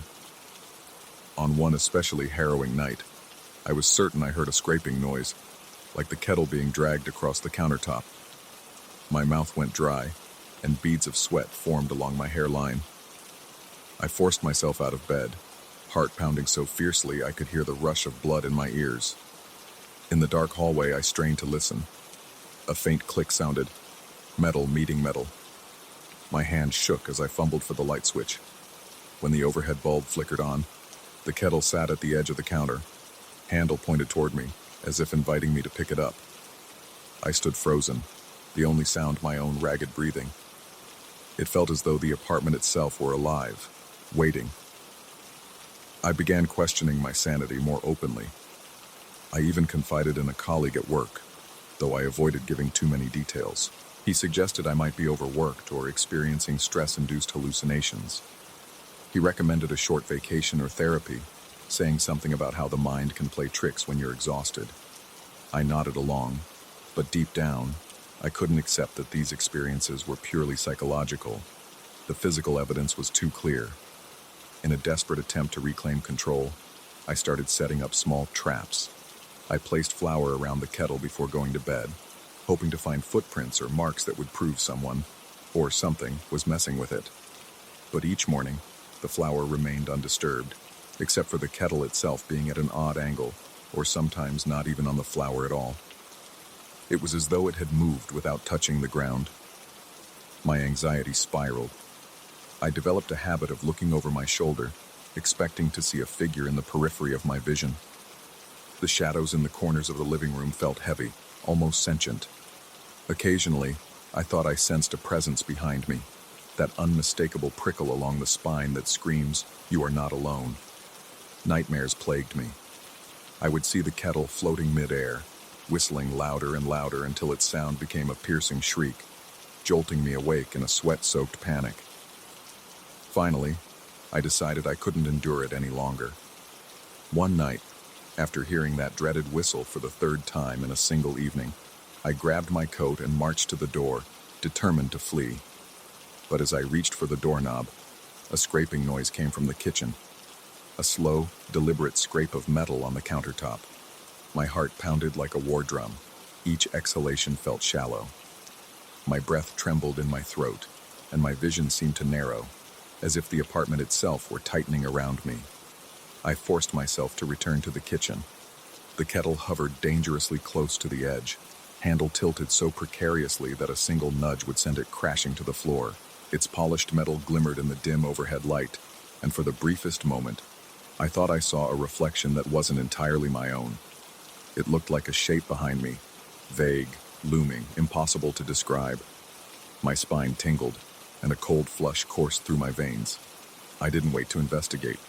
I snatched the kettle, feeling its cold surface under my clammy palms, and stuffed it into a cardboard box I had lying around. Then, with trembling hands, I taped the box shut, as if trying to lock away a demon. My breath came in quick bursts as I hauled the box into the coat closet. I shut the closet door, my ears ringing with the silence that followed. My heart hammered in my chest, adrenaline surging through every muscle. With the kettle locked away, I left the apartment, spent the night in a cheap hotel, and slept a few hours for the first time in weeks. The next morning, I wrestled with myself about going home. A heavy, indescribable dread settled over me as I reached my front door, but I realized I had to confront whatever was happening. When I finally unlocked it and stepped inside, the apartment was still. The closet door remained firmly shut. The only sound was my ragged breathing and the faint hum of the refrigerator. Tentatively, I opened the closet. The box sat untouched. For a moment, I felt an almost dizzying relief. Perhaps it was all in my head. Perhaps I'd contained whatever bizarre energy seemed attached to the kettle. Then, as I reached for the box to see if the tape was still secure, I heard it. The faintest whistle. Not loud or shrill this time, but a low, ghostly note that rose from somewhere deep in the apartment walls. My blood ran cold. A shiver shook my entire body. I backed away from the closet, swallowing hard. At that moment, I understood with a dreadful certainty that no change of locks or sealed boxes would fix this. There was something in that apartment, something that defied reason. With sweat seeping into the collar of my shirt, I tried to steady my breathing, each inhale a laborious effort. As I stood there, paralyzed, the whistle rose again, like a spectral call beckoning me deeper into the apartment's secrets. And I knew, in that heart-stopping instant, that no matter how many times I moved the kettle or how far I fled, I could never escape the eerie presence that had claimed a home in the place I'd once thought was my sanctuary. I still live there, though my nights are fraught with apprehension. I can't bring myself to move out. Something beyond fear compels me to stay, as if I must solve this puzzle. So, every now and then, I hear that whistle in the dead of night, searing through my nerves, reminding me that even the most ordinary objects can become gateways to terror if they choose. And every time it happens, I feel the same cold knot tighten in my chest, the same doubt gnawing at my sanity, until I wonder whether I'll ever find peace behind these modern, unblemished walls.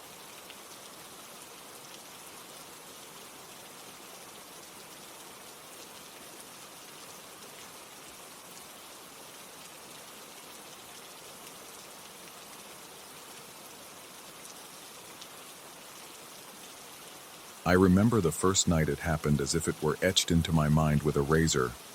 The city below was silent in a way that only big cities can be after everyone goes to sleep. An unsettling hush that feels unnatural. Even from the moment I stepped onto my narrow balcony, I sensed something in the air. Some unfriendly current that coiled around my neck and pulled me forward, making my pulse pound in my ears. I tried to tell myself it was nothing. Just a shift in the wind or the hum of faraway traffic. But deep down, I knew something was off. Something that made my skin crawl. And then the whispers began. I had decided to move to this new apartment shortly after switching jobs. I was tired of commuting from the outskirts of town, so the prospect of living downtown felt both exciting and convenient. The building itself was modern, with a tall lobby and glass walls that reflected every car light passing by. My unit was on one of the higher floors, and it had this unbelievably narrow balcony that provided a view of another tower across the street. By view, I mean you could practically see into your neighbor's living room if they kept the curtains open, but there wasn't much else to see besides the lines of windows stacked across from me. I tried to decorate my place to make it feel like home. A few framed posters on the walls, warm lamps in the living room, a modest but cozy couch, and a small table out on the balcony for an evening coffee or a late-night read. The first couple of days were uneventful. I was settling into my new routine, exploring the nearby streets, and adjusting to the city noise. Yet, as soon as I started to grow comfortable, odd things began to creep into my awareness. It started in small ways. The sense that the door to my balcony was slightly ajar when I was certain I had locked it, or the sudden flicker of the overhead light in the hallway when I passed under it, even though there was no reason for an electrical issue. Occasionally, I noticed how the air on my balcony felt colder than in the living room, even though I had left the door wide open to let in the evening breeze. I kept telling myself it was all perfectly normal. Urban living comes with quirky building noises, and old wiring can cause flickers. Rationalizing these experiences felt easier than confronting the discomfort that gnawed at my mind. But then the whispers started. The first time I heard them, it was close to 11 at night. I remember because I had just finished a call with a friend who was asking how I liked my new place. I stepped out onto the balcony with a mug of coffee in hand, hoping to wind down. The moment I took my first sip, I heard a faint hiss that sounded almost like wind swirling through a narrow gap. I froze, breath catching in my throat, waiting to see if it was just a gust. The sound continued, layered and soft, like multiple voices speaking in hushed tones. My heart hammered against my ribcage. I spun around, expecting to see someone behind me. Maybe a neighbor leaning over their own railing. But all I found was empty air. The opposite tower was quiet. Most units were dark. My mouth went dry and I felt a trickle of sweat slide down my spine. I tried to ignore the sensation that invisible eyes were watching me. Eventually, I backed into my living room, closed the balcony door, and forced myself to watch television until I was too tired to think about it. Still, the remnants of those voices clung to me. The next few nights, the pattern repeated. Always around the same time, somewhere between 10:30 and 11, I would notice a slight disturbance, like a change in the air pressure. The minute I stepped out to investigate, I'd hear them again. Tiny, breathy murmurs that seemed to be right behind my ear, but without any physical presence to explain them. Some nights, I swore I could pick up fragments of words. It was never enough to form a coherent sentence, but they were definitely syllables of something, like a voice trying to call me, lure me, or maybe even warn me. I remember one night at around 11:30, the whispers were so insistent that I felt compelled to lean over the balcony railing and look down. My entire body tensed as I scanned the street below. There was no one there, just the deserted sidewalk dimly lit by the streetlights. The sensation of a presence beside me was overwhelming, so much so that I jolted when a car horn sounded a few blocks away. I scrambled back inside, flicked on every light in my apartment, and locked all my windows. The whispers had stopped as soon as I turned on the lights, leaving me with nothing but the hum of my own fear. My days at the office became difficult. I would show up drained and anxious, constantly replaying the events in my mind. My boss noticed I looked exhausted and asked if everything was all right, but I just mumbled that I was having trouble sleeping. In truth, it wasn't the lack of sleep itself. It was the creeping anxiety that maybe I was losing my grip. I started second-guessing my recollection of the whispers. Could it be the wind bouncing off the buildings? Could I have read too many creepy stories on the internet? Yet every night, the same thing happened. The same whispers, at the same time beckoning me to pay attention. Eventually, I confided in a coworker about the strange sounds. Not directly, but in a roundabout way, I described hearing odd noises on my balcony. He offered a logical explanation. Perhaps the shape of the buildings created a wind tunnel that made weird echoes. On a separate occasion, a neighbor mentioned having heard gusty howls between the towers, but never anything like whispered voices. I found a small slice of comfort in the possibility that this might be a bizarre acoustic phenomenon, rather than something supernatural. But that comfort never lasted past 10:30 at night. The real turning point happened about 2 weeks after moving in. By then, my nerves were frayed. Sleep was elusive and my appetite had dwindled to almost nothing. My evenings were a mess of dread and anticipation, waiting for the whispers to start. But one particular night, it was different. The city was unbelievably quiet. The hush felt like it was smothering every corner of my apartment. When the clock hit 11 p.m., I stepped onto the balcony with shaky legs, determined to face whatever was out there. I wanted to prove to myself it was just wind or my imagination. The moment I rested my hand on the balcony's metal railing, an icy chill clamped around my wrist. It wasn't the cool night air. It felt like a hand, an actual grip. But I couldn't see anything. My breath hitched, and my heart rate soared. Fear pulsed through me, making my fingers go numb. I tried to yank my arm away, but the sensation remained. It was as though the emptiness beside me had become solid for a fraction of a second. solid enough to hold me. Then I heard the whispers directly in my ear, a murmuring swirl that grew louder and more distinct than ever before. Though I still couldn't decipher every word, one phrase emerged, a single word repeated in a whispered chain. Come. It was less of a demand and more of a coaxing suggestion, as if I were being invited or pulled toward something. I wrenched myself free from that invisible grip and stumbled back into my living room, slamming the door behind me. My entire body was shaking. My lungs felt as though they had shrunk to half their size, each breath painfully shallow. The sweat on my brow turned cold, and my stomach lurched. I found myself teetering between panic and disbelief. The logical part of me wanted to insist it wasn't real, but my racing heart and trembling limbs told me otherwise. For the next few days, I avoided the balcony entirely. I even drew the curtains, blocking my view of the other tower because seeing it made me feel nauseated. Still, the sense of being watched persisted. At random moments during the day, I felt a prickling sensation along the back of my neck, as though someone, or something, was observing me. My dreams, when I managed to sleep, were frantic nightmares of dark silhouettes hovering at the edge of my vision, whispering my name in raspy voices that cut through my mind like static. My growing paranoia led me to inspect every inch of my apartment. I checked for hidden vents, unusual gaps in the walls, or anything that might produce those eerie sounds. I found nothing that could explain it.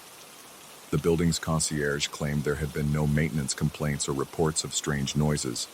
I felt trapped in my own fear, convinced that if I opened up to anyone about the full extent of what I was experiencing, they would question my sanity. Finally, I reached a breaking point. On a Friday night, just before 11 p.m., I made a decision. I would confront whatever was on that balcony, whatever was trying to invade my mind. I turned off all the lights in the apartment. The only illumination came from the glow of city lights through the closed curtains. My heart was pounding so intensely that my chest felt like it might burst. My throat was tight, saliva almost impossible to swallow. With trembling hands, I slid the curtain aside and opened the balcony door. The air was still. The city below was silent except for the distant hum of traffic. I took one step out. The tiles were cold under my feet. Another step. Then I paused, forcing myself to breathe, to keep my wits about me.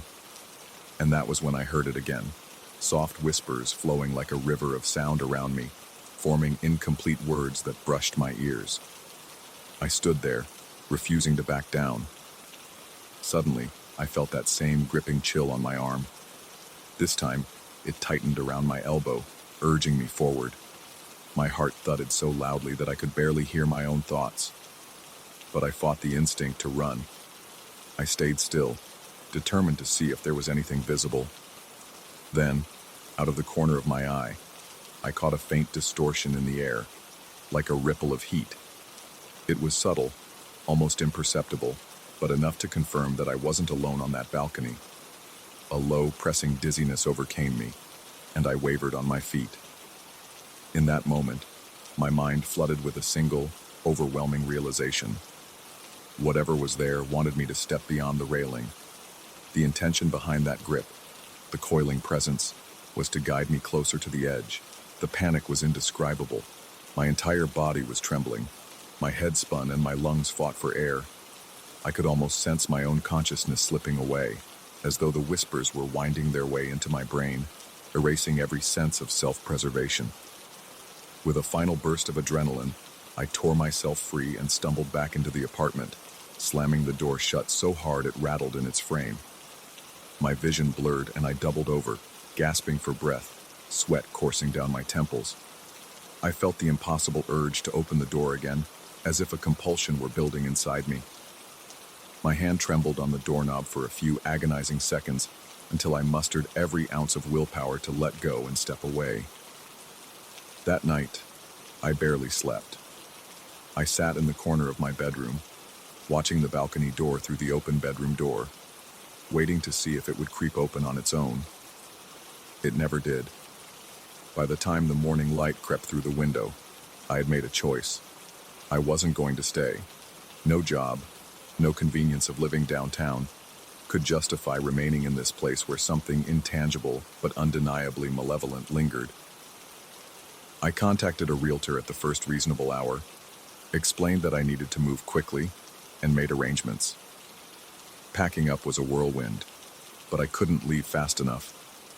I never told anyone the full story, only that the apartment wasn't a good fit. My boss was surprised, but didn't question me much. Within a week, I had found a temporary place on the outskirts again. The rent was higher, the commute was longer, but the relief was immediate. From my new, modest balcony, I looked out at a quiet, tree-lined street. At night, all I heard were the occasional chirps of insects and the soft rustling of leaves. Yet, even with that calm settling around me, I couldn't shake the lingering doubt. What if the whispers had followed me? What if they knew where I was? Sometimes, late at night, I can't help but recall that final moment of nearly losing myself to that silent invitation. I still wake up in a cold sweat, convinced I can hear them faintly in the distance. My heart bangs in my chest, and I'm seized by the terror that if I listen too closely, I might make out those fragments of speech again. Even now, I can't fully explain what happened, nor can I dismiss it as a mere hallucination. But I do know that the memory of those whispering voices and that icy touch on my skin will never leave me. It's a part of me, a shadow lurking just beyond the edge of reason, waiting for the perfect moment to coil itself around my senses once more.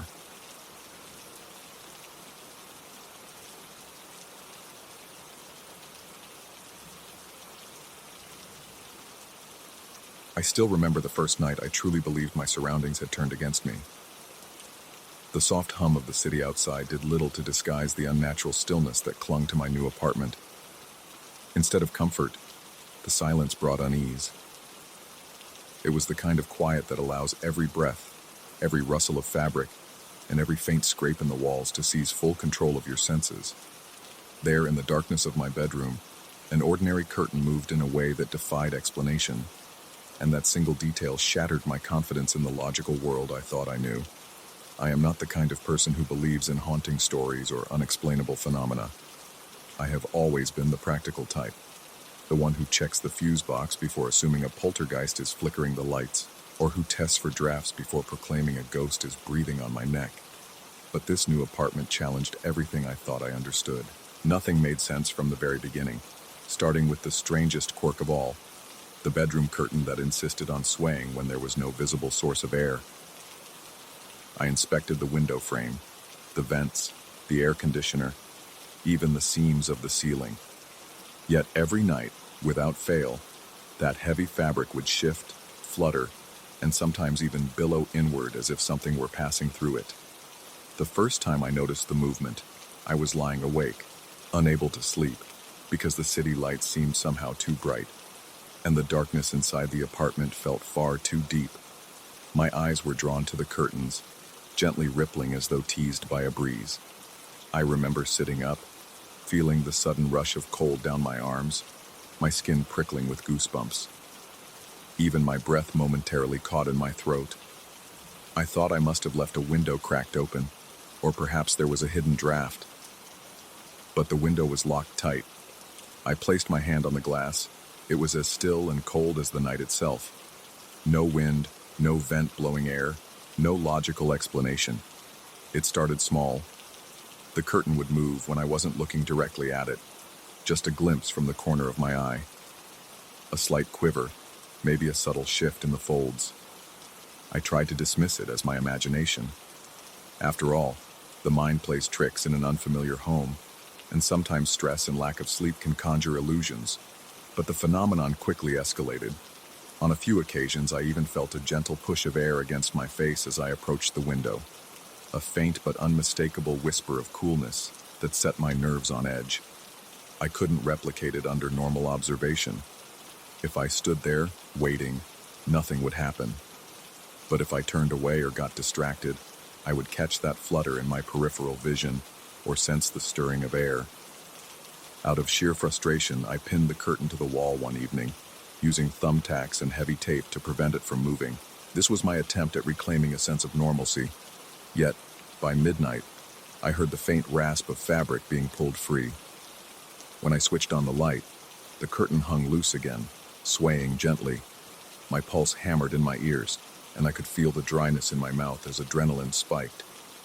Suddenly, my once cozy bedroom felt more like an alien environment that refused to conform to logic.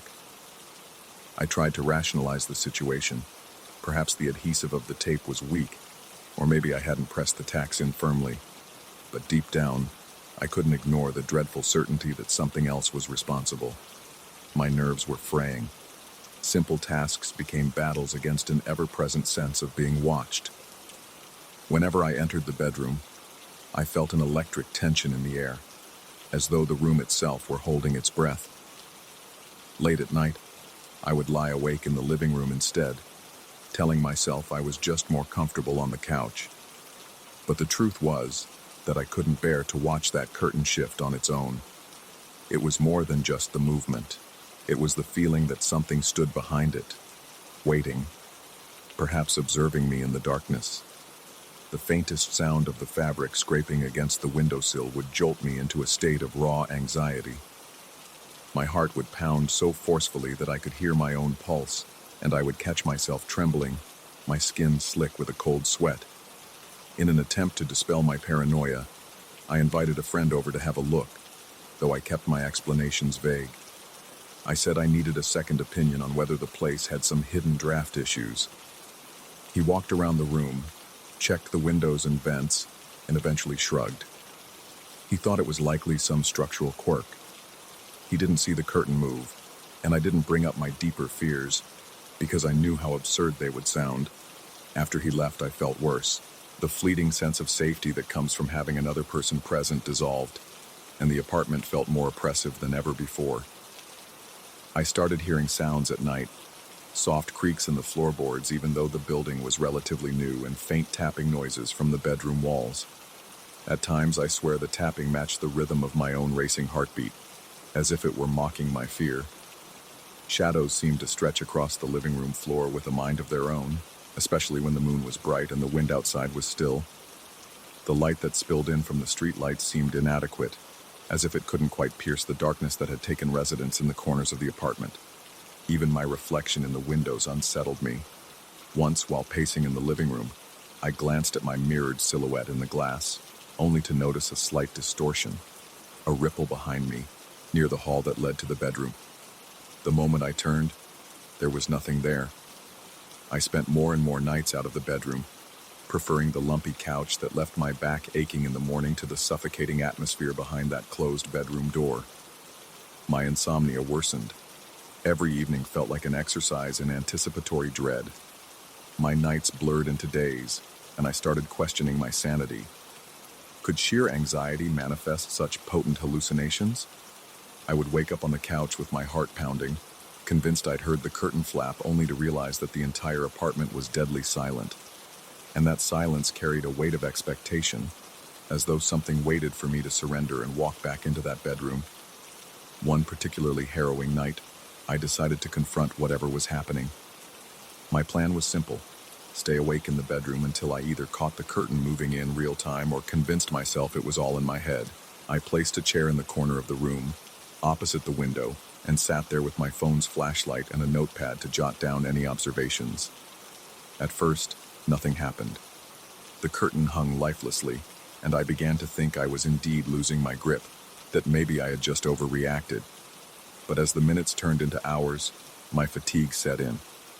My eyes drooped, and I struggled to keep them open. Then, in that liminal state between wakefulness and sleep, I felt a sudden burst of cold air brush across my cheek. My eyes snapped open, and in the faint glow from the street lamp outside, I saw the curtain shift, as if an invisible hand had just passed along its length. Every hair on my body rose. My breath caught in my throat. The curtain didn't just move, it parted slightly, revealing a glimpse of the moonlit window beneath. But the window was locked, the glass reflecting my terrified expression. The parting of the fabric was delicate, almost polite, as if something were stepping through a doorway. In that moment, my body screamed for me to run, every muscle tensing, a cold sweat beading on my forehead. I shone my phone's flashlight at the window, hoping it would illuminate nothing but the pale wall behind the curtain. Instead, for the briefest second, I saw a distortion, a flicker like heat haze, just behind the fabric. My heart hammered so violently that I thought I would black out. I stumbled out of the chair, nearly dropping my phone, and hurried into the living room. My breath came in ragged gasps, and I realized I was shaking uncontrollably. I felt cornered. If I ran outside, I'd be fleeing my own home, but staying inside felt like inviting whatever was behind the curtain to consume me whole, if it could even do something so concrete. I questioned whether I was having a full-blown panic attack. The rational part of my mind told me there was no such thing as a sentient curtain or an entity that chooses windows as a gateway, but I couldn't erase the memory of that whisper of cold air on my face, or the graceful way the curtain had moved apart. I decided in a blind panic that I couldn't stay there anymore. The next morning, the light of day did little to comfort me, but it gave me the courage to pack a few essentials. The landlord had insisted on a 6-month lease minimum, but at that point, I was more than willing to forfeit my deposit if it meant regaining peace of mind. As I shoved clothes into a suitcase, I kept an eye on the bedroom door, half expecting to see that thick fabric stirring in broad daylight. But the curtain remained still, its quiet presence looming like a silent sentinel. By the time I had gathered enough belongings to stay at a hotel, my skin was coated in a sheen of sweat, and my mouth felt parched from shallow, rapid breathing. I paused in the living room, staring at the hallway that led back to the bedroom. My body vibrated with tension. A part of me wanted to fling the curtain open, tear it down, and prove once and for all that there was nothing there. But a gnawing voice in my head warned that confronting it again might unleash something I wasn't prepared to face. Instead, I simply walked out of the apartment, locking the door behind me with shaking hands. Even in the well-lit corridor, my paranoia persisted. I felt as though invisible eyes followed me until the elevator doors slid shut. That same evening, I checked into a small hotel a few blocks away. The room was cramped, and the noise from the other guests irritated me, but for the first time in weeks, I felt a semblance of safety. It was a tired, worn-out security, but it was something. My mind drifted over the events in the apartment. Was I truly escaping a supernatural force, or was I running from my own deteriorating mental state? The question haunted me through the night. Eventually, I gave in to exhaustion and slept, though my dreams were filled with images of that shifting curtain and a silent presence waiting just beyond it. Now, as I write these final thoughts, I realize I'm still plagued by doubt and an unshakable sense of dread. I can't entirely blame the apartment. It may be nothing more than an unfortunate series of coincidences amplified by my anxiety. Or perhaps it really is the site of something inexplicable, something that defies rational explanation. Either way, my memories cling to me like a second skin, and I doubt I'll ever stand in front of a closed curtain at night without feeling that tiny, paralyzing spark of fear. I haven't returned to the apartment. For all I know, the curtain remains exactly as I left it, silently watching and waiting. And that idea, more than anything else, leaves me with a persistent knot in my stomach. There are no easy answers, and no simple escape from the dread that has lodged itself in my mind. I can only hope that distance and time will dull the terror. But deep down, I suspect that when night falls and the world goes quiet, I will always imagine that curtain stirring, inviting me to peer behind it, and whatever stands, or drifts, on the other side.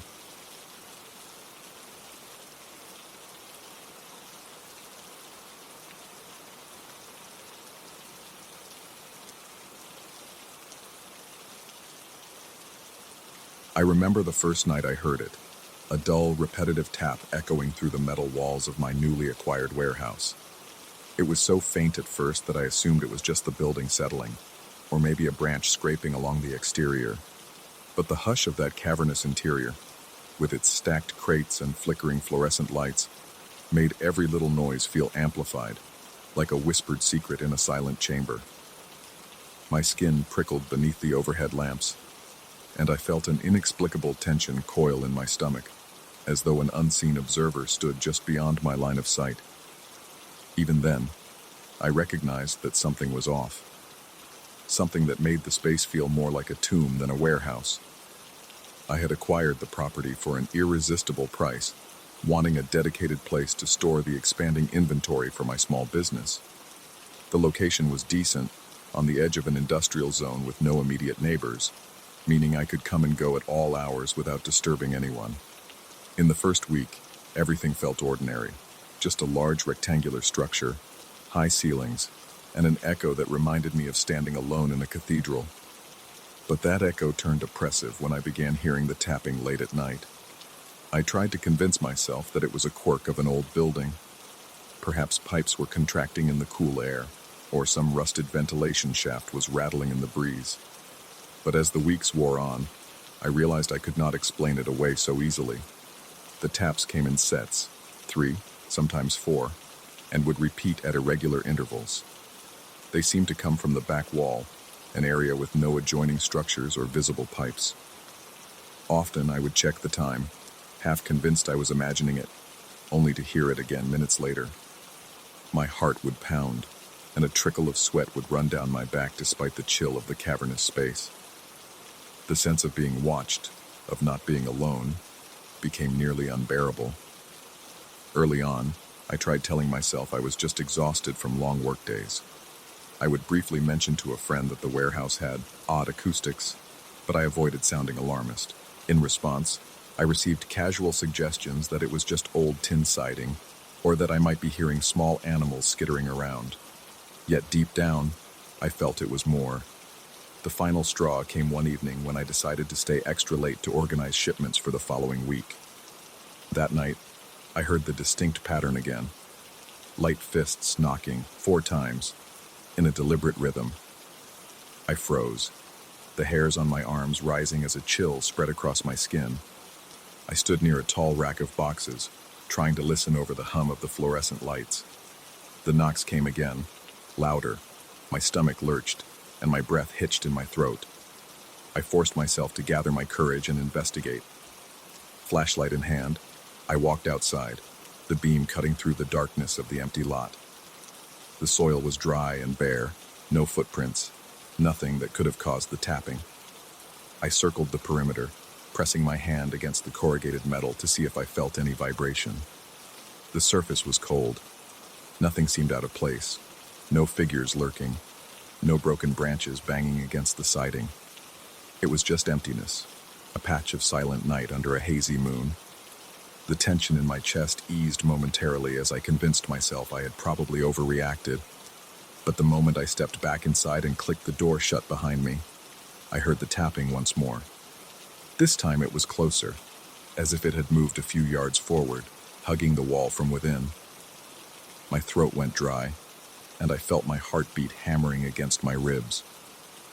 I stood there, aiming my flashlight at the interior wall, half expecting something to burst through. I remember my hand trembling so badly that the beam shook, casting quivering shadows across the stacked boxes. I approached the wall with slow, careful steps, each footstep echoing in the emptiness of the warehouse. Unable to contain my impulse, I raised my hand and knocked back. 3 sharp raps in response. The warehouse fell silent, my ears straining against the quiet.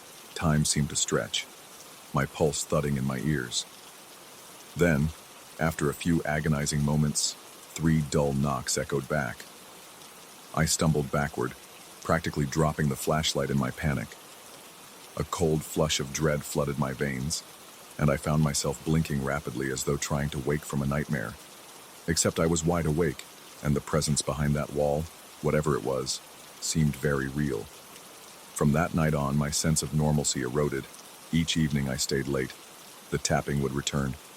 Some nights it was faint, a distant knocking I could almost ignore if I kept busy with my tasks. Other nights it seemed to come from multiple points along the wall, circling me, challenging me to investigate. I started to dread locking up alone. My hands would shake as I tried to focus on loading boxes or updating inventory spreadsheets. The constant awareness of those knocks felt like a presence breathing down my neck. My mind churned with thoughts. Could it be some person pranking me? An animal inside the walls? Or something unexplainable? an entity I could not name or classify. I tried explaining the situation to a security consultant I contacted, describing strange noises at night. He listened patiently, then recommended a basic monitoring system. He spoke about installing cameras, motion sensors, and updated locks.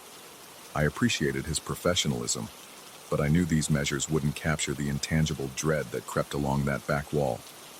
Still, I had the cameras set up, hoping they would record the cause of the knocks, or at least provide some peace of mind. For a while, the recordings turned up nothing. The cameras did not pick up any human shapes or animals scurrying about. Yet the knocks continued. Some nights, I would run to the monitor in my office space, sweat beading on my forehead as I waited for the feed to reveal a stray cat or a trick of the wind. But the screens always showed only empty corridors and still crates. The silence in those images was maddening. Eventually, I decided I needed to confront the phenomenon head-on. I took a few days off from my usual tasks, just to stay in the warehouse overnight and observe. I brought coffee, a portable radio, and braced myself to face the unknown. I remember the tension in my chest mounting as the hours crept past midnight. My radio's soft static was the only companion in that huge, hollow space. The fluorescent lights buzzed incessantly, throwing harsh shadows against the stacked products. Every so often, I walked to the back wall, letting the beam of my flashlight explore the metal panels and the cracks along the floor. Then, in the suffocating stillness of the early morning hours, it started. A single tap, solid, measured, followed by two more. My breath caught in my throat, and a chill rippled through my body. Gripping my flashlight in one hand, I crept toward the source. My footsteps felt thunderous against the concrete floor. When I reached the spot closest to the knocks, I pressed my ear against the cold metal. The sound resonated through my skull, a hollow echo that made my insides lurch. The intensity of my heartbeat made me lightheaded, but I forced myself to keep listening. It felt as though something was on the other side, waiting, testing my resolve. A wave of claustrophobia washed over me. I could barely swallow, my mouth so dry it felt as if it were filled with chalk. My limbs tingled, and a rush of heat flared at the back of my neck. I mentally begged the presence, whatever it was, to reveal itself plainly, so I could stop feeling like I was losing my mind. And yet, a deeper part of me dreaded the possibility of actually seeing it. I suspected that once I knew what it was, there would be no going back to the normal world outside these walls. In that moment, I recalled how everything had seemed straightforward when I bought the warehouse. Sign the documents, move in inventory, run the business. I never expected that an impenetrable fear would stake its claim here, threatening to consume my sanity. I realized I had neglected to do a thorough background check on the property. Though no official record indicated anything unusual, I couldn't help but wonder if something had happened here. Some lingering echo, some fragment of energy trapped in the walls, was determined to make itself heard. A few nights later, after consecutive bouts of sleeplessness, I stood near the back corner with a hammer, telling myself I would tear open a portion of the wall if necessary. I was done with half measures. A suffocating dread gnawed at me, but curiosity and frustration drove me forward. I pried at a small section of the metal panel until I exposed the interior. My flashlight revealed only wooden supports and layers of insulation. I tapped the beam along the length of the inside, half expecting to see a hidden room or some bizarre object. But there was nothing remarkable, just dust motes swirling in the light. I sealed it back, feeling more unsettled than ever. The tension in the air was not dispelled. If anything, it felt heavier. It was as though the entity, if indeed it was an entity, mocked my efforts to rationalize or fix the situation. That same night, around 3 a.m, I heard not just tapping, but what sounded like the faint scraping of nails against metal. My breath came in quick, ragged gasps, and I felt my eyes burning with exhaustion and terror. My muscles tensed involuntarily. My knees wobbled, threatening to buckle under me.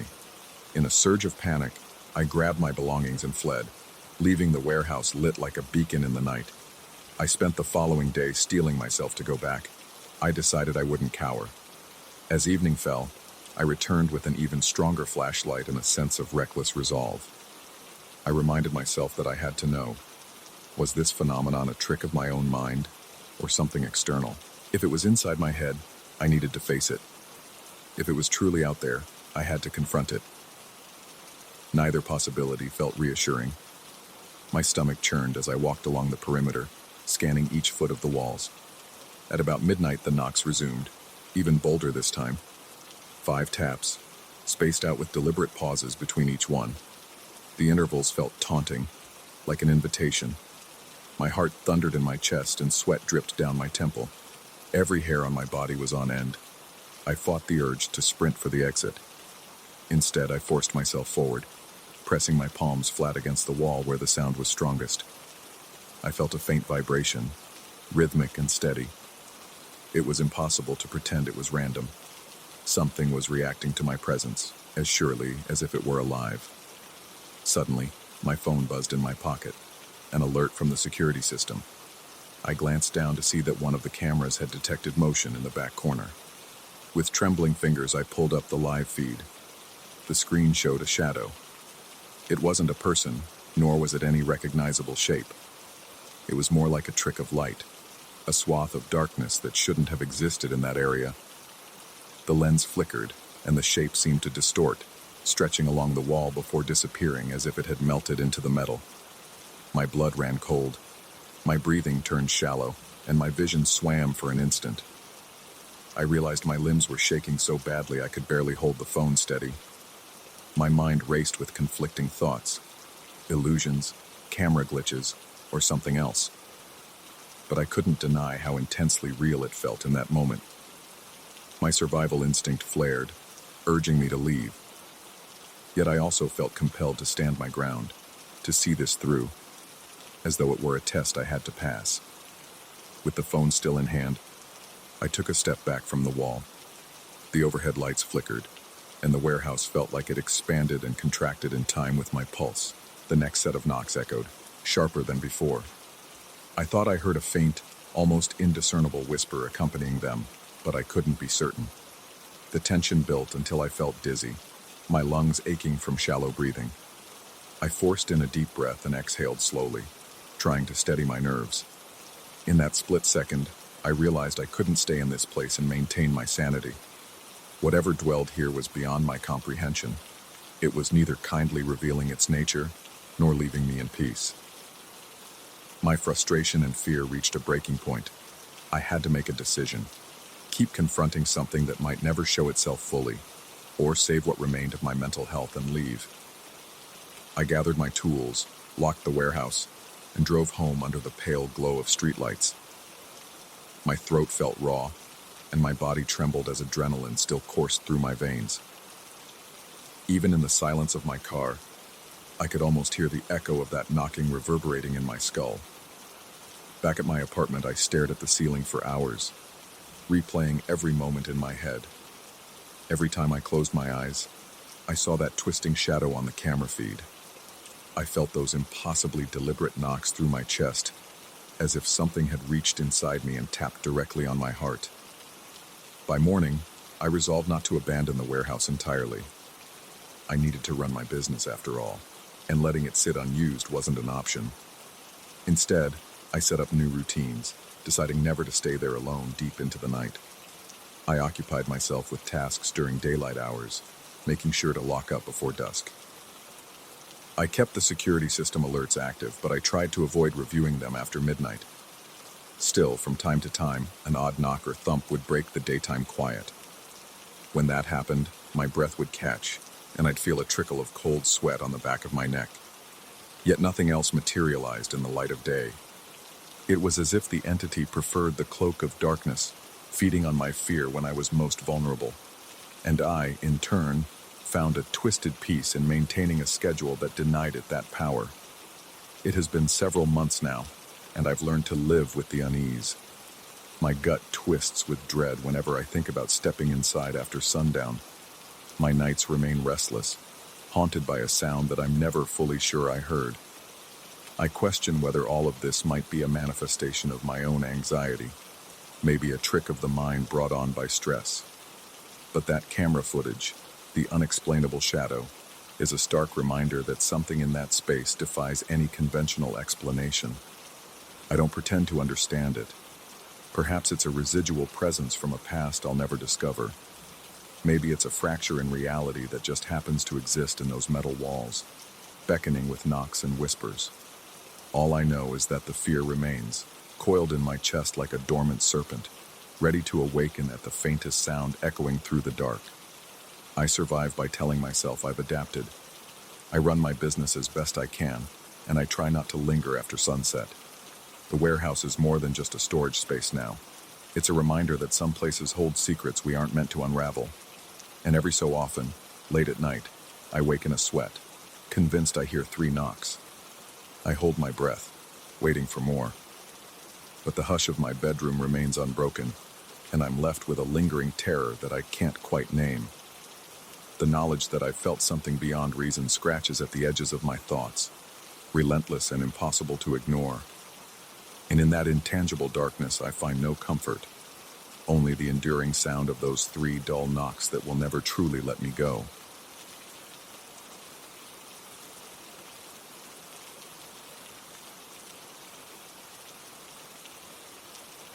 I felt uneasy the moment I stepped into that musty thrift store, though I couldn't explain why.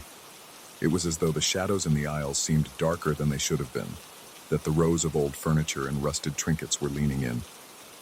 Despite that unsettling sensation, I pressed on, determined to find some retro frames for my newest decorating project. My heart gave a peculiar lurch when I spotted them in a dusty corner, a set of ornate, old-fashioned frames stacked haphazardly against a cracked mirror. Something about their chipped edges and faded gold paint drew me in, as if they had been waiting just for me. The air felt heavier, my skin started to prickle, but I brushed off those feelings, convincing myself that I was just excited about the find. How wrong I was. I'm a grown man with a passion for the past. The warmth of vintage decor always comforted me. Bold colors and art styles from bygone eras offer a soothing sense of nostalgia. I found 6 frames that day, each with its own distinct pattern of swirling lines, decorative flourishes, and tarnished corners. Only one seemed a bit off. Its glass panel was missing, and the paper backing had yellowed with age, stained in a few places by what looked like ancient water damage. I remember thinking it was just a relic from some attic, maybe neglected by its previous owner. But I liked how it looked, rugged and authentic, so I included it in my purchase. At home, I arranged the frames on my living room floor, carefully selecting which posters would go best with each. When I got to the odd frame, the musty smell of its stained backing made me wrinkle my nose. There was a faint outline on the paper, almost like a watermark. I assumed it was just the effect of time. I placed a newly printed vintage travel poster inside, then hung it on the wall above my record player. The rest of that afternoon was uneventful, just me humming along to old tunes and gently cleaning off the other frames. Yet there was this subtle undercurrent of anxiety, an unexplainable knot in my chest that wouldn't go away. Over the next few days, I started noticing something peculiar whenever I walked by the frame. The poster was perfectly centered, but behind it, under that fragile yellow paper, I could have sworn I saw a faint shape forming. It looked like a diffuse shadow, hardly distinct enough to pin down, but definitely there. My pulse would race when I looked at it for too long.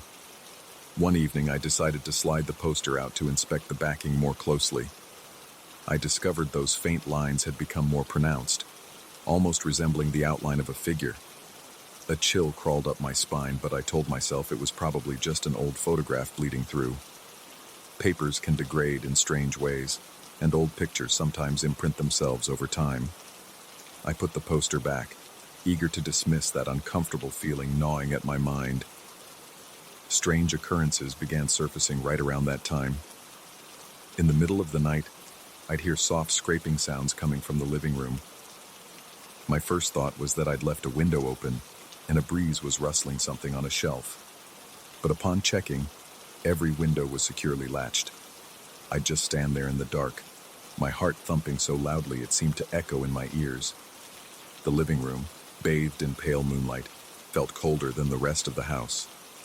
It was as if the warmth couldn't breach that space anymore. I stood frozen, listening to my own ragged breath, searching for the slightest motion in the shadows. Nothing ever moved, but I could feel the air practically humming with tension. A week passed, and the shape on the backing grew sharper.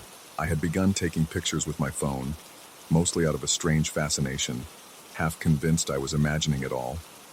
In those photos, the shape was difficult to capture, but I could see it if I tilted the screen. It was something like a silhouette, clearly a human form, turned away so that the shoulders, neck, and the back of the head were discernible. No face, no features, and yet it sent a jolt of electric fear through my veins each time I stared at it. It felt disrespectful to remove the poster entirely or to try scrubbing away that shape. Something told me that messing with it might escalate the oddness, but it didn't stop me from feeling creeped out. I remember a time, late one evening, when the living room light suddenly flickered. I was relaxing on the couch, mindlessly scrolling through social media, and the overhead lamp began to stutter. The effect was jarring, making the room blink from light to shadow in rapid succession. My stomach lurched as my eyes flicked to the frame. The silhouette seemed to loom there, each flicker making it appear to waver, almost as though it were moving. A thick layer of sweat coated my palms, and a ring of cold sweat beaded around my temples. My heart felt as if it would burst from my chest, pounding away in raw panic. Then, without warning, the light steadied. Everything went quiet. My breathing was harsh and ragged. The frame sat innocently on the wall, but I was convinced that the silhouette had become a fraction clearer, as if it was turning. Friends dropped by occasionally, curious to see the new decor. They mostly complimented my collection of vintage pieces, but nobody really commented on that particular frame. One acquaintance did glance at it and ask if there was some art hidden behind the poster. I felt my stomach twist. I told him there might be an old photograph back there, but I wasn't sure. He just shrugged, though he looked slightly uneasy. That moment left a bitter taste in my mouth, like maybe I wasn't the only one sensing something was off. Over the next 2 weeks, I began to dread the living room. The corner where the frame hung felt different, as if it exuded a subtle energy that made the hairs on my arms stand up. Sometimes I caught myself rushing through the room, avoiding eye contact with that twisted, half-revealed image. But the feeling of being watched stuck to me like a film of sweat. My dreams grew restless, filled with shapes in the darkness and muffled whispers that seemed to pulse in my ears. Whenever I woke in the middle of the night, I couldn't shake the sense that something was standing just beyond the doorway, waiting. It got worse. One day, when I went to take another photo of the frame's progression, the silhouette had changed. The figure now looked slightly angled, as if part of it had turned. It was still missing any real detail, but the orientation suggested it was no longer facing away. My blood ran cold. My head started to spin, and I felt the tang of adrenaline in the back of my throat. I told myself it was my imagination, but I couldn't ignore the evidence in the photo. My hands trembled, and my breath came in shallow, rapid bursts. A wave of nausea rolled through me as I realized that what I'd always dismissed as old photo residue seemed to be morphing, slowly, methodically, toward me. Nighttime brought a deeper layer of terror. I began hearing a faint tapping sound from the wall where the frame hung. It was so soft and intermittent that I couldn't pinpoint a pattern, but each knock, even if subtle, reverberated in my skull like a hammer strike. Lying in bed, I felt my pulse accelerate whenever I thought about the tapping. I told myself it was just the house settling or the wind outside. But deep down, the dread festered. My rational mind warred with an instinctual fear I could no longer deny. The frame was changing. Something was inside it, or tied to it, and it wanted my attention. My reflection in the glass of my other frames took on a ghostly quality whenever I walked by. I thought it was just the overhead light distorting me, but it seemed like my reflection was distorted in ways I couldn't explain. In the tarnished surfaces, I looked pale, drawn, and exhausted, my eyes bloodshot and ringed by dark circles. I realized then how much the stress was eating me alive. My appetite vanished, and I woke up every morning with my jaw clenched tight enough to cause pain. Finally, I decided I couldn't keep the frame on my wall any longer. I was losing sleep, plagued by the sense of being observed. My vision occasionally blurred at the edges when I looked at that cursed silhouette, as though the boundaries of the shape extended beyond the paper, creeping into the actual room. My heart would pound, a drumbeat of dread that forced me to look away. One evening, I braced myself, turned on every light in the house, and took the frame off the wall.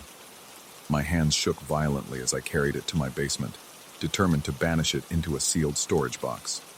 The moment I placed it inside the box and shut the lid, I felt as if I could breathe again. But my relief was short-lived. Even though I had locked the frame away, the memory of that silhouette remained vivid in my mind's eye. Each time I tiptoed to the basement stairs, a wave of apprehension hit me, as if I feared catching sight of it at the bottom. My lungs felt tight, and I had to force myself to breathe slowly. On some nights, I could still hear that soft tapping sound. It was faint, but definitely coming from somewhere below. I'd stand there listening in paralyzed silence, while my pulse hammered so loudly it drowned out any other sound. One particularly unsettling night, I was jolted awake by a sudden crash. My entire body tensed, flooded by adrenaline. My mouth was dry, and my heart thudded like a wild animal trapped in my chest. I checked every room upstairs, scanning with a flashlight, before summoning the nerve to descend into the basement. The air down there was cold and smelled of damp concrete. Each step echoed ominously. My pulse roared in my ears, and my skin prickled with the certainty that I was not alone. When I reached the spot where I'd stored the frame, I nearly dropped my flashlight. The box had tipped over, its lid lying a few inches away. The frame itself was on the floor, front side facing up. The silhouette was there, a dark imprint on the yellowed backing, and it looked so much clearer than before, almost like a full figure leaning toward the glass. I had a moment of pure, unfiltered terror. My breath was ragged, chest constricting painfully. I felt my legs tremble with such force I had to steady myself against a shelving unit. In my mind, that shape was alive, or at least animated by some force. It was incomplete but reaching for wholeness. Yet no matter how terrified I was, I still refused to toss it in the trash. Part of me feared that discarding it might provoke something worse, as if the attachment would persist regardless of where the frame ended up. Or maybe I was just too disturbed to confront the idea of someone else finding it. I carefully placed it in another box, wrapped it in layers of old cloth, sealed it with duct tape, and tucked it in the far corner. When I climbed back upstairs, I was dizzy with panic, but I locked the door behind me, clinging to the faint hope that distance and confinement would keep it at bay. To this day, I can't set foot in that basement without feeling a cold sweat break out across my forehead.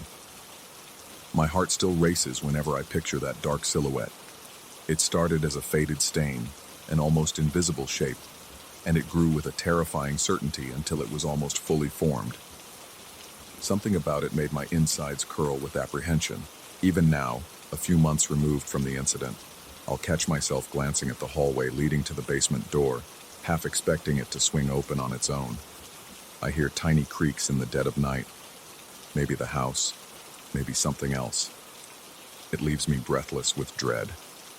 There's no proof that the frame is doing anything, but I can't shake the feeling that it's slowly drawing closer, that the boundaries separating it from me are weakening. I don't think I'll ever truly shake that sensation of being watched. Some nights, I force myself to sleep with music playing, anything to drown out the whispery silence. My mind replays the image of that silhouette, so close to having a face, leaning forward as though it wanted to pull itself out of the paper. Every time I recall it, my lungs seize up, and my breath stutters. I still have no logical explanation. Perhaps the frame carried an imprint of something that was never meant to be seen. Or maybe it was all in my head, a slow unraveling fueled by stress and imagination. But each time my thoughts wander in that direction, I remember the pictures I took. They are still on my phone, though I rarely dare to look at them.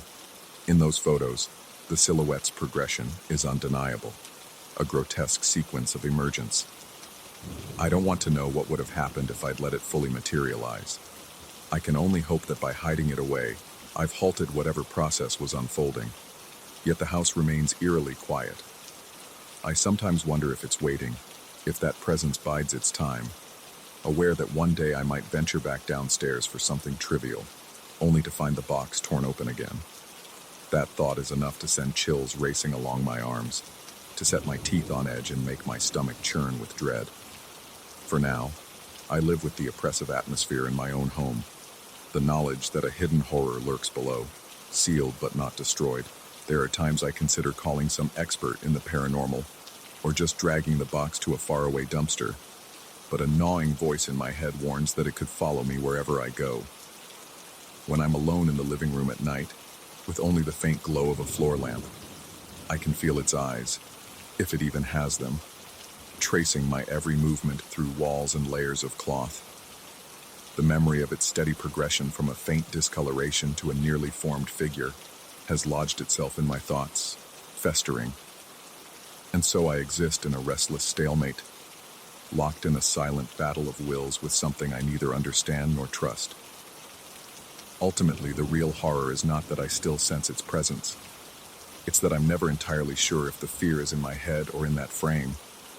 Either way, the dread sits in the pit of my stomach, a constant reminder that some things are best left undisturbed. I try to move on with life, telling myself I've taken care of the problem by burying it in the basement. But late at night, when the house creaks just so, and the darkness seems to push in from all sides, I'm reminded of that creeping silhouette, inching forward on the stained paper, silently threatening to break free. And that's a feeling I can't outrun, no matter how many lights I leave on.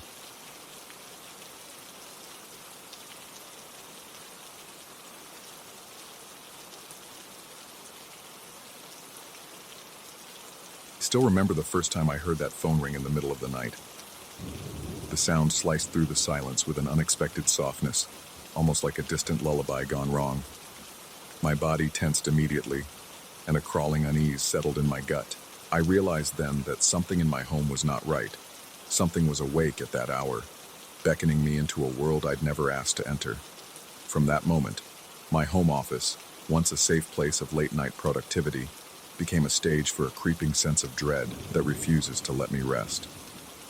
I work from home as a freelancer, so transforming the spare bedroom into an office seemed the logical thing to do. The desk faces the window, a simple wooden table covered in notes, and a perpetually half-empty coffee mug. The overhead light always struck me as too bright, so I set up a small floor lamp in the corner for a warmer atmosphere. Late into the night, that light casts elongated shadows against the walls, giving me a strange impression of movement whenever I glance up from my computer screen. It's not uncommon for me to continue working past midnight, caught in the momentum of meeting deadlines, answering emails, or revising projects. Everything changed the first time I heard the phone ring after 2 in the morning. I remember pausing mid-typing, my heart giving a single hard thump. The ring wasn't as loud as my usual ringtone. There was a softness to it, an almost tentative quality. My gut reaction was confusion. I rarely use the landline, and even during the day it seldom rings. At that hour, it made no sense whatsoever. My mouth went dry, and I tried to collect myself, telling myself it had to be a spam call or a mistake. I lifted the receiver. Silence. Then came a faint static, like distant radio interference. I listened for several seconds, bracing for someone's voice, but no one spoke. I felt cold sweat bead on my forehead, and a restless prickle coursed down my arms. There was a deep rhythmic sound, almost like breathing, but too faint to be sure. Eventually, I whispered a greeting into the receiver, trying to sound composed. No answer. Just that subtle static, followed by an empty click. In the following days, I contacted my telephone provider, asking if they had records of calls in the middle of the night. They told me there were none. They insisted that if a call hadn't been logged, it simply hadn't happened, and suggested maybe it was an internal line glitch, a wiring problem, or even something triggered by my internet router. I tried to accept that explanation. Deep down, though, I couldn't shake the memory of that soft ring and the uneasy hush on the other end. I tested the phone in the early evening and found no issues. By the time midnight came, I was convinced I'd been spooked by a technical glitch. I worked calmly until I felt that familiar yawn telling me it was time to shut everything down. I almost reached for the light switch when I glanced at the clock. 2:05 a.m. A jolt of apprehension coiled in my chest as I realized I'd let time get away from me. But nothing happened. No ringing. No strange hush over the line. That relief was short-lived. The very next night, I stayed up late again, juggling multiple deadlines. My eyes stung from staring at the screen, the quiet hum of the computer my only companion. The overhead light stayed off, and the warm glow of the floor lamp created dancing shadows. Sometime after 2, I heard it again. That same soft, almost mournful ring floated through the stillness. My heart hammered in my chest, and I froze, adrenaline surging through my veins. I tried to steady my breathing as I rose to pick up the receiver, fully aware that this time I was doing it against my better judgment. The plastic felt cold against my ear, and the same static greeted me, a whispered hiss that made my neck prickle with goosebumps. I could swear I heard an exhalation, someone or something, on the other side letting out a breath. Then, a low crackle, and silence. It got worse from there. I decided to unplug the phone altogether. I went so far as to remove the line from the wall. I thought I'd severed the last connection that phone had. Yet 2 nights later, I caught myself in the same situation, working too late, too absorbed in my tasks to notice how quickly the clock had inched past 2. The lamp glow had taken on a menacing quality, every subtle movement of air making the curtains shift in a way that seemed full of intent. A creeping paranoia settled in my mind. I felt as though the shadows were stretching themselves toward me. I tried to tell myself that was nonsense, that I was simply tired. Then the phone rang. That same maddeningly soft tone brushed through the dead of night. I stared in disbelief at the device, powerless to resist a crawling dread that set every muscle in my body rigid. The line was unplugged, yet the phone was ringing. My pulse throbbed in my ears. My palms grew clammy, and my breath hitched. I'll never forget the chill that enveloped me as I picked up the receiver this time. The sense of presence on the other end was more pronounced than before. It wasn't just breathing now. It felt watchful, if that's the right word. My skin crawled as a quiet, almost imperceptible hiss emanated through the earpiece. The realization that there should be no dial tone, no connection at all, slammed into me. I dropped the receiver as though it had burned my hand and stumbled backward. The phone stopped ringing, and the office returned to silence. But the tension in the air was palpable, as though something lingered, crouched in the shadows. By that point, I'd grown wary of my own office at night. I noticed how, after midnight, the lamp seemed to cast a more oppressive glow than usual. The corners of the room got darker, blacker than the rest of the hallway. The air grew stale, as if a presence hovered there, siphoning off the oxygen. Even when I tried to ignore it, my body reacted. My heart would pound for no reason. My breathing grew shallow whenever I turned my back to the room. I began to feel an irrational urge to look over my shoulder, expecting to find something lurking behind me, something just out of sight.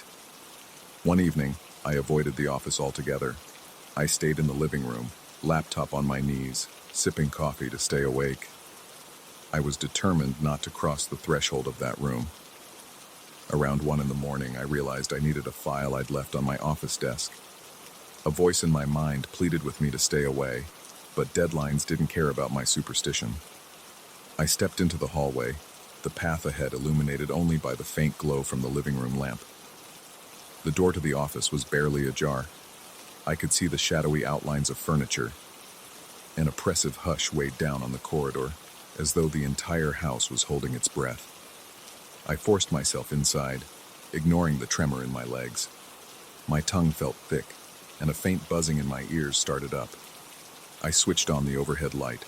The sudden brightness revealed nothing out of place, but the dread still pressed in. I grabbed the file from my desk, refusing to linger. Then I heard a soft click. Not the ring this time, just a single, muted click. I froze, every hair on the back of my neck standing on end. It had come from near the phone. My eyes locked onto the device. It sat silent and still, as it should, yet the air around it felt charged. I could almost imagine something leaning over it, a shape draped in shifting shadows. My mouth went dry, and I backed out of the room without breaking eye contact with that corner. I turned off the light, slammed the door, and rushed down the hall. In the living room, I realized I was shaking. My heart thundered in my ears, sweat trickled down my temples, and my breathing was ragged. I felt as if I had narrowly escaped something I couldn't define. Over the next few nights, I tried different tactics, leaving the office door closed at all times, turning on music, even keeping every light in the house lit. Yet whenever I crossed that threshold, especially after midnight, my body reacted as if I were stepping into a predator's lair. The phone continued its phantom calls at random intervals. Sometimes it would remain silent for several nights. Other times, it would ring more than once, the hush on the other end longer, more deliberate, like a presence studying me through the line. It was becoming clear that something was attached to that office, or perhaps to me whenever I was in it. My sense of reality wavered. I began questioning whether I was losing my mind, conjuring these experiences out of overwork or anxiety. But each time the phone rang, that same creeping horror coiled in my belly, insisting that whatever was happening was very real. I felt it in the prickling of my scalp, the dryness of my mouth, the wild hammering of my pulse. At last, I decided I had to confront it. I planned to stay in the office past 2 in the morning, phone plugged in or not, determined to answer no matter how many times it rang. In a strange way, I wanted to force a resolution, even if it meant facing the unthinkable. That night, I sat at my desk with the main overhead light on, the floor lamp dark in the corner, casting the left side of the room in a murky gloom. The house was still, the only sound the faint buzz of electricity through the lights. My palms were sweaty, my throat tight, but I refused to back down. The clock crept toward 2. My eyes flickered to the phone, anticipation tightening the knot in my stomach. 2 minutes passed. Nothing. 5 minutes. 10. I found myself exhaling in relief, wondering if I had finally rid myself of this bizarre haunting. Then it rang, soft and insistent. My heart felt like it crashed into my ribs, and I snatched the receiver on the first ring. The hush was immediate, as though the line existed in a separate realm. The static returned, but this time it throbbed with an underlying tension. My pulse hammered, cold sweat trickling down my spine. I asked aloud who was there, though my voice wavered with fear. I heard a faint intake of breath and a muted rustling, like movement on the other side.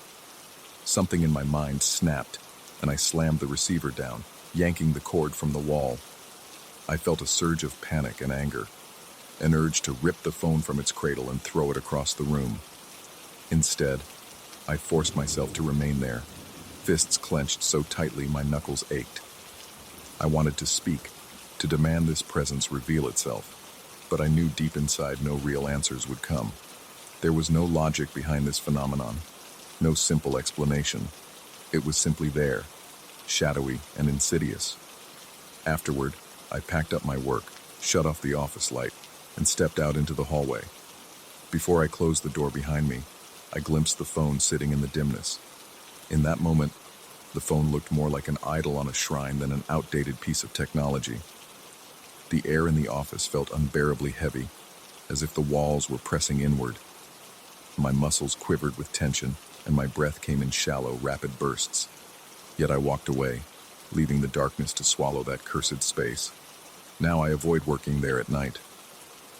I stick to the living room or my bedroom after midnight, as if letting the office slumber might calm the strange force lurking within it.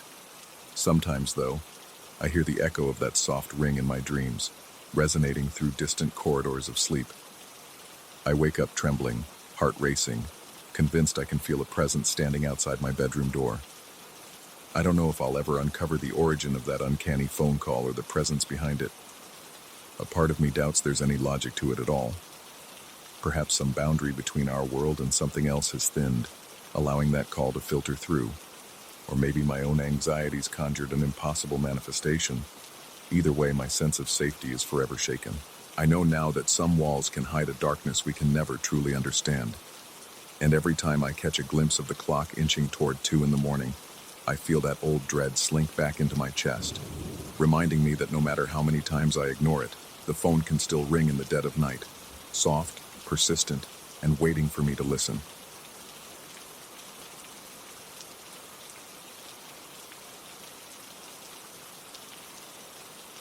In the first time I heard the noise, I dismissed it as the house settling. It was nearly midnight, and the TV was murmuring in the background while I half dozed on the couch. Yet, in the midst of that haze between waking and sleep, I caught a distinct sound: water running, followed by the unmistakable rasp of bristles against teeth. My entire body tensed as a sudden chill raced from my neck down my spine, jolting me awake. I froze, focusing on the sound, and felt my heart begin to pound like a dull drum in my ears. It seemed to come from the guest bathroom, the one in the room I almost never used. At first I thought I was dreaming. I remember forcing myself to stand. Every step down the dark hallway felt heavier than the last. I flicked on the light in the guest room and peeked inside, trying to steady my breath. Nothing was out of place. The bed was untouched. The floor was spotless. I slipped into the bathroom, half expecting to find puddles, or at least a dripping faucet. But the porcelain sink was completely dry. There was no sign that any water had flowed at all. My hands felt clammy, and when I finally exhaled, I realized how tightly I had been holding my breath.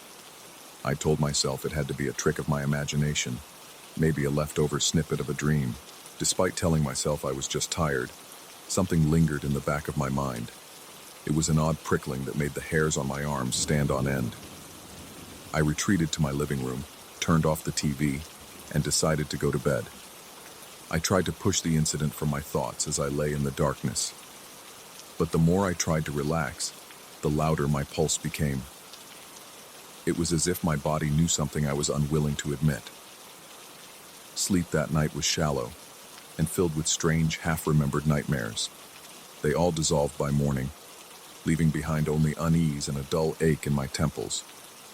Days passed without incident, and I nearly convinced myself I had imagined the entire thing.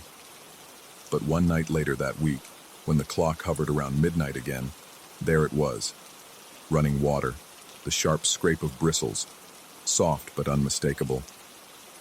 My throat went dry, and I felt a cold sweat blooming across my forehead. I pressed the TV mute button and strained my ears. My heart hammered. It wasn't a random clang of pipes or the air conditioner cycling. I couldn't deny what I was hearing. Someone, or something, was brushing teeth in the guest bathroom. I stood, every muscle tense, then slowly made my way to the back of the house. The hallway light flickered slightly, but I'm sure that was just my imagination amplifying every tiny quiver of electricity. With one shaky hand, I reached for the guest room doorknob. A surge of adrenaline rushed through my veins, making my breathing ragged. My fingers trembled as I pushed the door open, bracing myself for whatever I might find. Again, nothing. The bathroom sink was bone dry. The mirror was as spotless as I had left it. Yet I felt a presence. It was like stepping into a room moments after someone leaves. There was a faint warmth in the air, a subtle shift that suggested I was not alone. Yet, by all appearances, I was. Convinced it might be a plumbing issue, I contacted a plumber the next morning. I described the noise in vague terms, saying I heard the pipes rattling or water running when it shouldn't. He inspected every inch of the place. In an even tone, he told me the plumbing was in perfect condition. There were no leaks, no blockages, no damaged pipes. He asked if I had heard any banging in the walls or if the water pressure had changed. I admitted everything seemed normal except for the phantom noises at midnight. He simply shrugged, collected his payment, and left, telling me to call him if something more concrete occurred. The following nights were a test of my sanity. The sound returned again and again at almost the exact same time. I began to dread the approach of midnight. During the day, I tried to convince myself I was imagining things. At night, when I heard the soft brushing and the water rushing, my rational mind dissolved into panic. My palms would sweat, my heart would gallop, and my breathing would turn so shallow that my chest started to ache.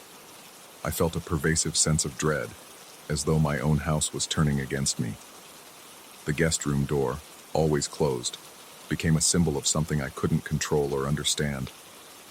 I tried to distract myself, watched comedies on television, played music at a louder volume than usual, even left lights on all over the house.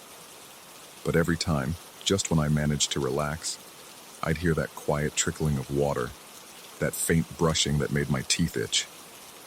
It got to the point where my anxiety lingered throughout the day. My appetite shrank, my sleep became restless, and I found myself constantly glancing at the clock, waiting for the dreaded hour. My reflection in the bathroom mirror each morning showed dark circles under my eyes and a tension in my jaw that never truly went away. Eventually, I worked up the courage to stay in the guest room overnight, hoping to catch whatever was happening. My heart pounded so violently I thought it might burst. As midnight approached, I fought the urge to flee. I sat on the edge of the guest bed, my hands cold and clammy, sweat gathering at the nape of my neck. The only light came from a small lamp I had dragged in, casting deep shadows across the walls. Each minute felt stretched thin, and every tiny noise made me start. Then it began. The faucet turned on gently at first, and my pulse skyrocketed. I had to fight to keep my breathing steady. I could almost feel the presence in the bathroom.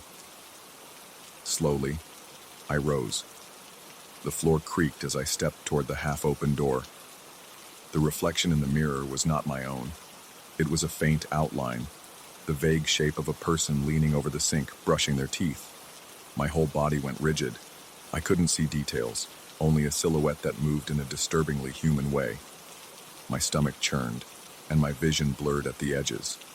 A metallic taste crept into my mouth, as though fear itself had a flavor. My instincts shouted at me to run, but I stayed. The figure's hand paused mid-motion, as if it sensed my presence. In a blink, the faucet shut off, and the mirror returned to normal. The only person I saw was me, trembling and pale, eyes wide with terror. I staggered backward, gasping for air, heart pounding so loudly I was sure the neighbors would hear it. My skin prickled with clammy sweat, and my fingers shook violently. I spent the rest of the night lying awake on the guest bed, too petrified to leave the room, too horrified to close my eyes. I tried to tell myself it was a hallucination, a waking nightmare born of stress and exhaustion. Yet the memory of that silhouette haunted me. Over the next few days, small details began to change around the house. I started finding the guest room door slightly ajar, even though I always closed it. The light in that hallway flickered more than it should. The air smelled faintly of toothpaste, though I couldn't locate its source. At random moments, I felt a presence behind me, an acute pressure on my shoulders, as though something loomed there. I'd whirl around, adrenaline surging, but never saw anything except my own shadow. Each time, my heart hammered so powerfully that I'd feel dizzy. I began to doubt my senses, questioning every creak, every whisper of the wind. My own house felt malevolent. The walls seemed to close in on me at times, and I'd break into a cold sweat, sure I was losing my mind. I recalled old stories of hauntings, but I'd always dismissed them as fantasy. Yet here I was, feeling like some malevolent force had rooted itself in my home. I tried explaining the situation to a friend over the phone, leaving out the stranger parts. I just said I felt uneasy, that maybe I needed a vacation. He suggested I get some rest and mentioned he'd come by to check on me if I wanted. I politely declined. Having someone else in the house felt more terrifying than being alone, because I couldn't shake the sense that an extra witness might worsen the situation, or confirm it was real in a way I wasn't prepared to handle. When the sound returned that night, it felt louder, more insistent. The brushing lasted longer, and the faucet's gurgle seemed almost angry. My skin crawled. My breathing went shallow, and I felt the frantic beat of my heart pulsing in my neck. I decided I had to confront it. Summoning every ounce of courage, I rushed into the guest bathroom. The moment I entered, the noise ceased. The faucet was dry, and the mirror only showed my terrified expression, eyes wide as saucers. Yet there was a subtle shift in the air, a faint heat that made me shudder. Something had been there a second before, something that I had interrupted. A dizzying wave of nausea hit me, and I clutched the sink for support. My reflection stared back, contorted with fear. That's when I saw it. A streak of water, barely visible, trailing down the mirror's surface. I brushed my finger against it. It was indeed damp, a tiny smear of moisture, though the faucet was still off. That minuscule drop felt like undeniable proof. My mind spun, and I had to press my hand to my chest to calm the wild rhythm of my heart. In a state of near panic, I decided to leave the house entirely. I grabbed my car keys, locked up, and drove aimlessly under the glaring glow of streetlights, trying to outrun the suffocating dread. Eventually, I parked in a quiet lot and attempted to steady my rattled nerves. My throat felt constricted, and every breath scraped my lungs like sandpaper. My fingers still trembled on the steering wheel. After what felt like hours, I managed to steel myself. The house was mine, I told myself. I had to face whatever was inside. But deep down, I knew I wouldn't stay unless I had some method of asserting control. When I returned, I marched straight to the guest room, flicked on every light, and left the door open. I stared at the mirror, half expecting that silhouette to reappear. It never did while I watched. But now, every night, the brushing continues. Sometimes the faucet runs. Sometimes I only hear the faint squeak of bristles against enamel. I sleep with a door locked between me and that room, yet I feel its presence in my dreams. I've stopped telling anyone about it. I feel like I'm living on the edge of reality, teetering between reason and something far darker. My house remains silent during the day, but at night, the atmosphere becomes suffocating. The air thickens, the walls seem to hum with anticipation, and I'm left alone with the dreadful certainty that I share my home with something else. Even now, as I write this, I sense it. It's nearly midnight, and a soft shuffle echoes from the guest bathroom. My heart is hammering, and I'm covered in a fine layer of sweat, but I can't bring myself to go down that hall again. Something is there, continuing a nightly ritual that shouldn't exist. Part of me wants to flee, to never return, but a stronger part of me is too fascinated or too terrified to abandon this place. I'm caught in a spiral of fear and curiosity, doomed to wonder if the next time I enter that bathroom, I'll see more than just a silhouette. I don't think I want to know who or what it truly is. Yet I stay, bracing myself for the inevitable scraping of bristles against teeth and the quiet rush of water in a place that's meant to be empty.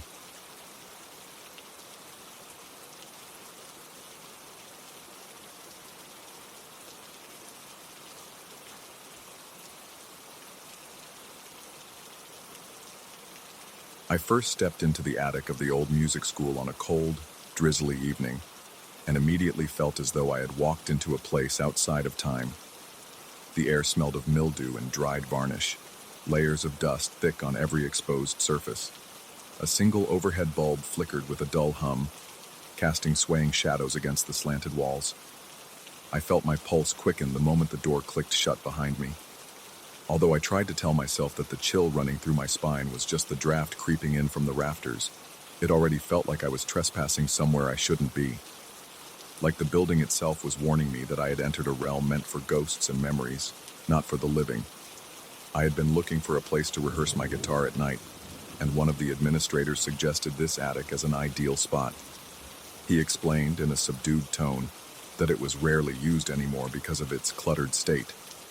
He mentioned that the school's older instruments were stored below, not up here, so I'd have the entire floor to myself and could practice without disturbing anyone.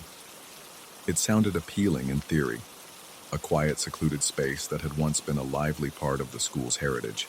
In practice, though, the attic was unsettling from the first moment I set foot inside. The windows were stained with grime, letting in little more than a sickly, grayish glow even in daytime. By night, the place was nearly pitch black, except for the single bulb above my head that seemed on the verge of flickering out every few seconds. As I set up my small amp and laid my guitar case on the floorboards, I could feel the boards creak and moan beneath my shoes. The distant echoes of those creaks reverberated in the attic's cavernous space. The walls were lined with towering shelves of sheet music so old their edges were yellowed and curled. Broken violins, busted clarinets, and battered brass instruments lay scattered on a large wooden table that looked equally antique. I remember brushing past a cello with a large crack down its side, the strings hanging limply like dead weight. Every corner seemed to hide some relic of a past era, and the silence had a texture, thick and heavy, as though the air was weighed down by all these forgotten compositions. On my first few nights, nothing remarkable happened. I strummed chords, practiced scales, and tried to ignore the little rustling sounds from within the piles of debris. I reasoned it might be mice, or just the old wood settling, but I started noticing something peculiar whenever I paused my playing. In the stillness, there would come this faint, almost imperceptible tinkling of piano notes. At first, it was so soft I thought my ears were ringing, but it happened repeatedly, always when I stopped, never while I was in the middle of a riff. I tried tracing it, but the notes seemed to come from different corners of the attic each time. I told myself it could be noise drifting up from below, but the staff insisted that all the pianos were kept on the first floor. Besides, they would say, everyone was gone by that hour. The next week, those faint notes turned louder. My first reaction was to scold my imagination. Maybe I was just hearing residual echoes from my own music. But there was no denying that it was distinctly piano-like. I even told one of the night custodians, in passing, about the strange notes. He looked at me with an expression somewhere between pity and concern, then shrugged. He mentioned, indirectly, that I was probably working too hard, letting my mind play tricks on me. I nodded in agreement, but I didn't really believe it was a trick of my own imagination. The notes had a clarity that I couldn't just wave off. One evening, after a particularly frustrating practice session, I stopped to rest my fingers. My heart was already beating a bit faster than normal, more from nerves than exertion. The overhead light flickered, casting a momentary darkness across the attic. Then I heard it. A series of strong, confident piano chords played with undeniable force. It was so clear and bold I almost dropped my guitar. My skin erupted in goosebumps, and the hairs on the back of my neck stood on end. I carefully set my instrument aside and made my way toward the far end of the attic, where I felt the notes were coming from. Each step sent the old floorboards squeaking and groaning, the echoes bouncing off the walls like mocking laughter. My breathing was shallow, and I could hear my own heartbeat pounding in my ears. The corridor of shelves seemed to elongate unnaturally as I walked, as though the space was distorting around me. By the time I reached the corner where I was sure the sound originated, the piano playing had stopped.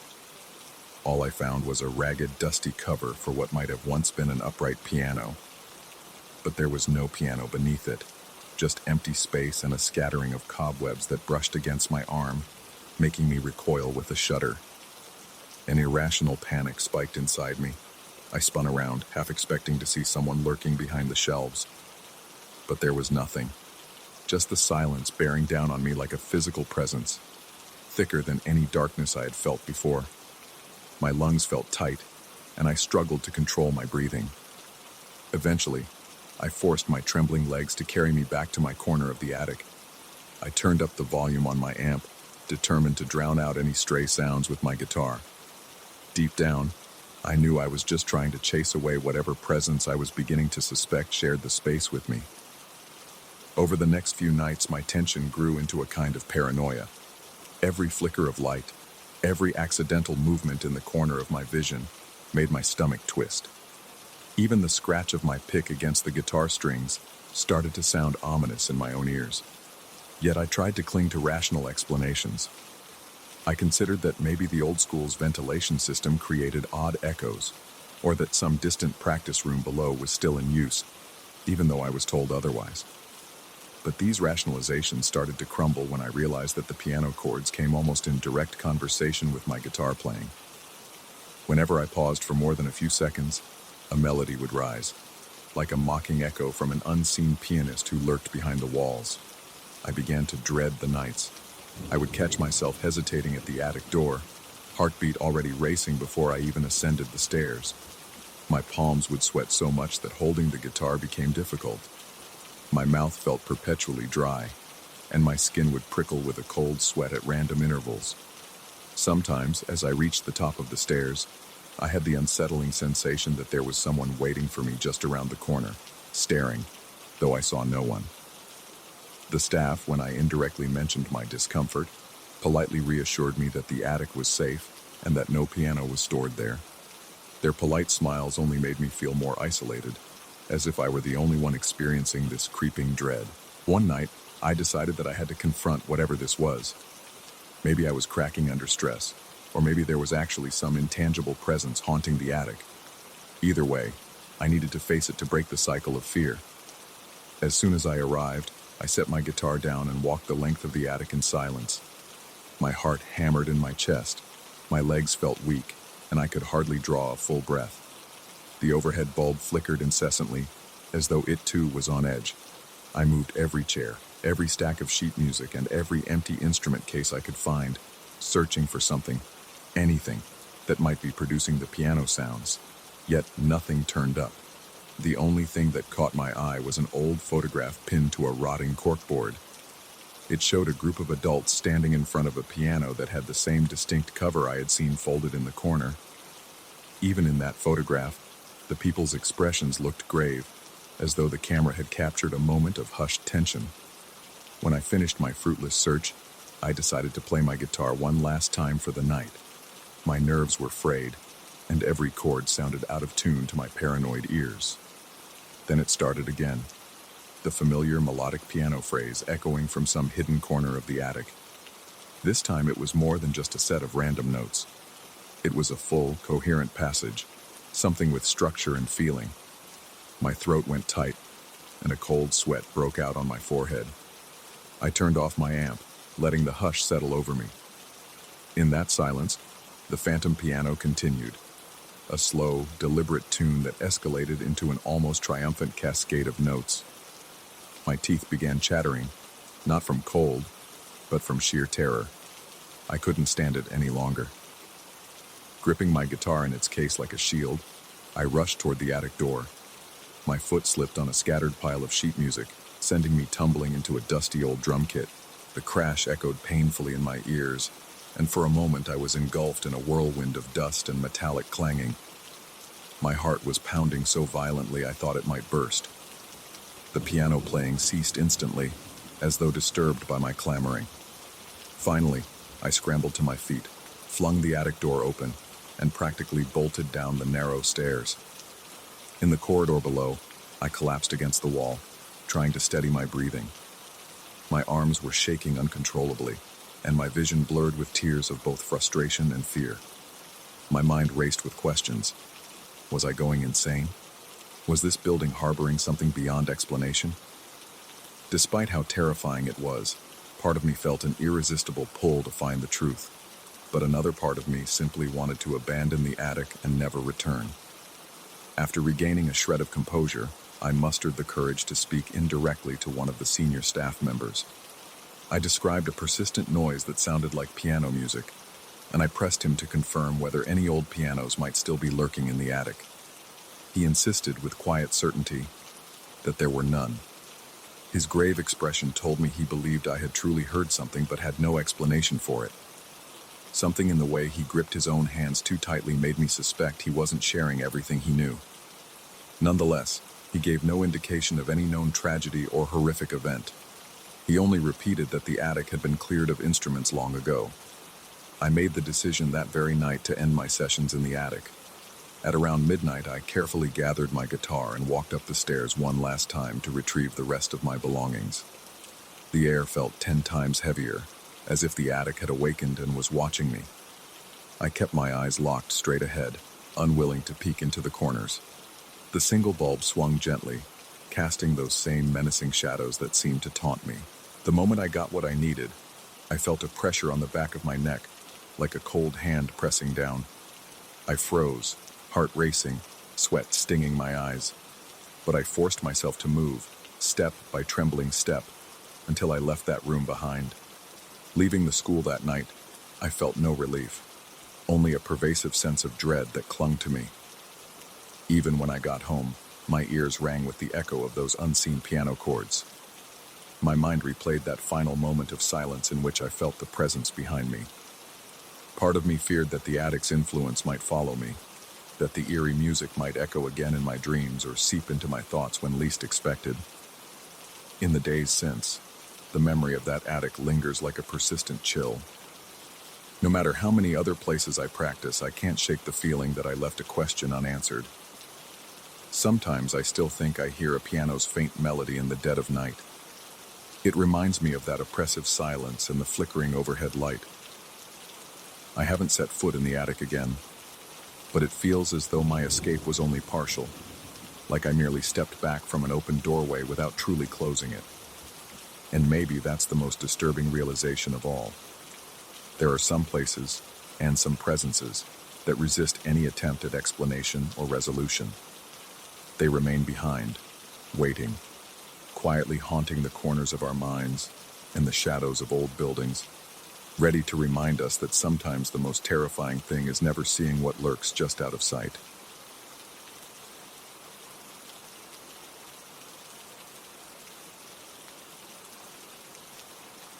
The sky had turned a deep gray the evening I first sensed something was not right with the old townhouse. It was the kind of evening when every shadow seems a little longer, every creak of floorboards seems a little louder, and an uneasy chill hangs in the air long after the sun sets. Even before I unlocked the front door, I felt a pressure in my chest, a quiet warning that this place harbored secrets. The moment I stepped inside, I noticed the echo of my own heartbeat in my ears, an unsteady thump-thump that refused to calm. At first, I dismissed it as nothing more than my mind toying with me. How could I have known it was the first sign of something much darker? I am a middle-aged man, quiet by nature, and I've never been the type to dwell on local legends or superstitions. When I moved into this townhouse, tucked away in the historic district of a centuries-old city, I was more excited about its vintage charm than concerned about any sinister lore. The landlord assured me the house was old but in decent condition. In fairness, the creaking floorboards and drafty windows seemed par for the course in any aging residence, so I wasn't alarmed by the typical quirks. Everything felt normal for a time. The first few weeks, I kept a predictable routine. Work all day, return in the early evening, fix a simple dinner, maybe watch some television or read a book, then retire for the night. I found the musty aroma of the townhouse almost comforting in its familiarity. Wooden beams overhead gave the place a rustic warmth, and the spiral staircase leading up to the attic had an undeniable old-world appeal. Perhaps the only odd design quirk was the attic itself. It stretched across the entire top floor but contained smaller recesses I initially assumed were built to maximize storage. One afternoon, I decided to finally unpack the last of my boxes in the attic, an activity I had postponed for too long. The attic was dimly lit by a single overhead bulb that seemed older than the building itself. Dust swirled in the stale air, and the wooden steps groaned under my weight. My footsteps echoed in the stillness. Almost immediately, I became aware of the claustrophobic atmosphere. Angled beams, low ceilings, and thick, shadowy corners I couldn't fully see even with the light on. As I stacked boxes and tried to find space, I noticed a faint line along one wall, nearly concealed by shadows. It looked like a narrow door or a removable panel. My pulse quickened. The air felt heavier. I approached the seam and gave it a gentle push. Sure enough, it pivoted inward with a quiet scrape, revealing a cramped hidden compartment that smelled of old leather and rotting paper. Inside, there was little beyond cobwebs and dust, except for a long piece of wood, perhaps the length of my forearm, leaning against the far wall. A wave of unease swept over me, as though I were an uninvited guest in some private space. I lifted the wood carefully, noticing that many names were etched into its surface. Most were carved in an old-fashioned script that looked like it belonged in a museum. I leaned closer, trying to decipher them. Most names were unfamiliar, which wasn't a surprise. However, in the center, I saw a larger inscription in faded dark paint. To my horror, it was my own name. Not just a coincidence or a common name that resembled mine, but exactly my name. with the same distinctive spelling I've seldom encountered in anyone else. My stomach lurched, and a cold sweat prickled at the back of my neck. The attic's stale air suddenly seemed thick and suffocating, like I was breathing through a heavy blanket. I could think of no logical explanation. The townhouse wasn't especially old, maybe a century at most. My family has never lived in this region as far as I know. There were no relatives with my name who might have stayed here. In that moment, the realization that I was alone with this impossible artifact made my hands tremble. My heart drummed against my ribcage. Fighting the urge to flee, I remained still, listening for any sign of someone else in the house. The silence was suffocating. I placed the piece of wood back into the hidden space, closed the panel, and tried to steady my breathing. The boards under my feet felt unstable, like they might give way at any moment. My mind tumbled through questions. Who carved these names? Why is my name there? How long has it been there? Rationality insisted that there must be an explanation, maybe a prank by a previous tenant. But dread gnawed at me from within. I retreated down the stairs, nearly stumbling in my hurry. Days passed, yet I couldn't shake the memory. The echo of my name on that piece of wood haunted me. It hovered in the corners of my mind, intruding whenever I tried to concentrate on my work. Eventually, I decided to confront the landlord. I explained that I found a strange object in the attic, something with multiple names carved on it, including mine. I tried to keep my voice steady, though my palms were clammy. The landlord seemed perplexed. He said he had never heard of such a thing in that house and reminded me that old places often contain leftover debris from former inhabitants. I left the conversation unconvinced, but forced myself to accept his dismissal. It was easier to cling to the banal explanation than dwell on the more frightening possibilities. A few nights after that discussion, I awoke to the sharp sound of wood shifting upstairs. The noise was so startling that I bolted upright in bed, chest pounding. My bedroom door was closed, but a faint glow from the streetlights outside cast long, distorted shadows on the wall. A throbbing sensation coursed through my temples.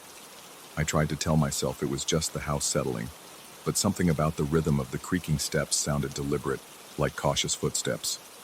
A quiet panic seized me. Each breath felt tight in my lungs, and a layer of sweat dampened my hairline. Despite the overwhelming urge to pull the blankets over my head, I forced myself to get up. But by the time I summoned the courage to open the door, the attic was quiet again. The next morning, I felt a dull tension in my muscles, as if my body hadn't fully rested. My coffee tasted bitter, and every casual sound from the old house set my nerves on edge. The stairs groaned as I walked toward the attic, and I paused at the base of the spiral. A faint memory of that hidden chamber made my skin tingle with apprehension. I wasn't sure I wanted to go up there, but the alternative, living in constant fear of the unknown, was worse. I climbed slowly, one hand gripping the banister until my knuckles whitened. The attic door was closed, just as I had left it. The overhead bulb was still on. Had I forgotten to switch it off the last time I came up?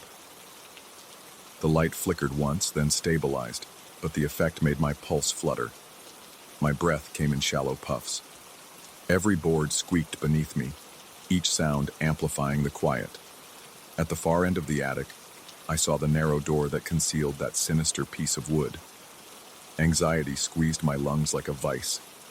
I had no logical reason to open it again, yet the compulsion to confront it tugged at me. When I finally gathered the nerve to slide the panel open, the cramped compartment was empty. The piece of wood was gone. A dull roar pulsed in my ears as confusion tangled with fear. No one else had a key to my house, and I certainly hadn't moved it. My eyes darted around the attic, scanning for any sign of a disturbance. Nothing. The dust looked undisturbed. A faint buzzing sound, maybe from old wiring, filled the silence, but it seemed to magnify the sense of being watched. My scalp prickled, and my knees wobbled. I felt unsteady, as though the very floor might tilt and send me tumbling. The swirling dust particles seemed alive, mocking me in their slow dance through the stale air. Retreating down the stairs, I realized my breathing had turned shallow and rapid. A cold bead of sweat trickled down the back of my neck. My heart pounded so forcefully that that I half expected to see it rattle my shirt. My mind cycled through every rationalization. Maybe the landlord knew more than he let on. Maybe a maintenance worker had discovered the wood and removed it. Yet a small, insistent voice whispered that something else was happening. Something well beyond a human explanation. Over the following week, the nighttime noises intensified. Sometimes it was the sound of floorboards groaning as if someone paced back and forth directly above my bedroom. Other times, the scraping noise was so subtle it could almost be my imagination. But at 3 a.m, with only the faint hum of the street lamps outside, my senses felt too heightened for it to be a mere trick of the mind. A menacing heaviness lingered in the house, creeping into my thoughts even in daylight. I grew jumpy, flinching at slight noises and feeling a dark presence just out of sight. My physical reactions became impossible to ignore. Goosebumps prickled my skin whenever I approached the attic stairs. My throat went dry, forcing me to swallow repeatedly. My heart seemed to batter my ribcage whenever I looked at that spiral staircase. Sometimes I broke into a run just passing it, desperate to escape the sensation of eyes boring into my back. Yet every time I'd feel a cold draft chase behind me, almost like a breath from unseen lips. One particularly ominous evening, a thunderstorm rolled in, rattling the windows with violent gusts of wind. Flashes of lightning illuminated the dark interior of the townhouse in split-second bursts, contorting the shadows into eerie shapes. I had planned to ignore the attic entirely, but around midnight, I heard an echoing thud from above. My stomach twisted. Despite the terror hammering in my chest, I couldn't let my imagination run wild any longer. With shaky steps, I climbed upward, armed with nothing but a weak flashlight. Lightning lit the attic through a small window near the roof, revealing dusty rafters and spider webs glistening in sudden flashes. The thunder reverberated through the walls, making my heart pound in sync with its rolling booms. With the flashlight beam cutting through swirling motes of dust, I navigated toward the small compartment door. As I approached, my foot struck something on the floor. I looked down. It was the piece of wood. My name and the other etched names were still there, but something was different. The lines around my name appeared fresh, as if they'd been recarved. Tiny splinters of wood lay scattered around the inscription. A jolt of raw fear tightened my chest. My breath caught in my throat, and for a moment, I thought I might faint. That was when I felt it.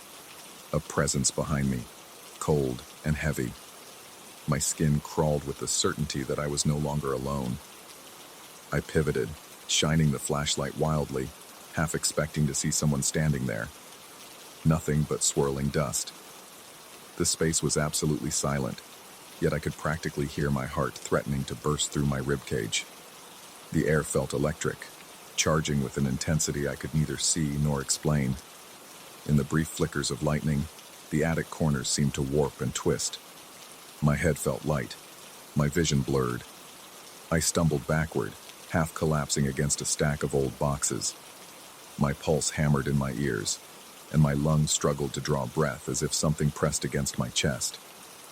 I don't know how long I sat there, panting in terror, but eventually I managed to scramble to my feet and gather enough resolve to grab the piece of wood. Holding it was repulsive, as though it radiated a vile energy. But I had to do something, anything, to break the grip of fear. I groped for the attic door, rushing back down the spiral staircase, nearly falling in my haste. Once I reached the ground floor, I shoved the panel to the attic shut behind me. All night, I remained downstairs, huddled in a corner of the living room, the flashlight in one hand, and that cursed piece of wood in the other. My heart refused to slow down for hours, and each subtle sound, the wind gusting, the old pipes groaning, made me snap to attention, convinced I would see something lurking in the corner. The next morning brought a pale, weak sunlight. Exhausted and shaken, I made a decision. I didn't fully understand what was happening, but staying there any longer in the grip of this suffocating dread was unbearable. I packed what I could into my car. Before leaving, I considered what to do with the wooden board. Part of me wanted to abandon it in the attic, yet I couldn't bring myself to leave it behind. The thought that it might reappear, carved with my name in fresh strokes, twisted my stomach. so I took it with me. My landlord didn't argue about my sudden departure, likely because he could see the desperation in my eyes. He offered no explanation, only repeating that old houses have stories we'll never fully understand. His voice was calm, but something in his gaze hinted at knowledge he preferred to keep hidden. I have not returned to that townhouse, nor do I plan to. Even now, far from its cramped halls and secret compartments, I cannot escape the lingering dread. Late at night, when I close my eyes, I sometimes hear the creak of those attic floorboards, or feel the ghostly weight of a presence behind me.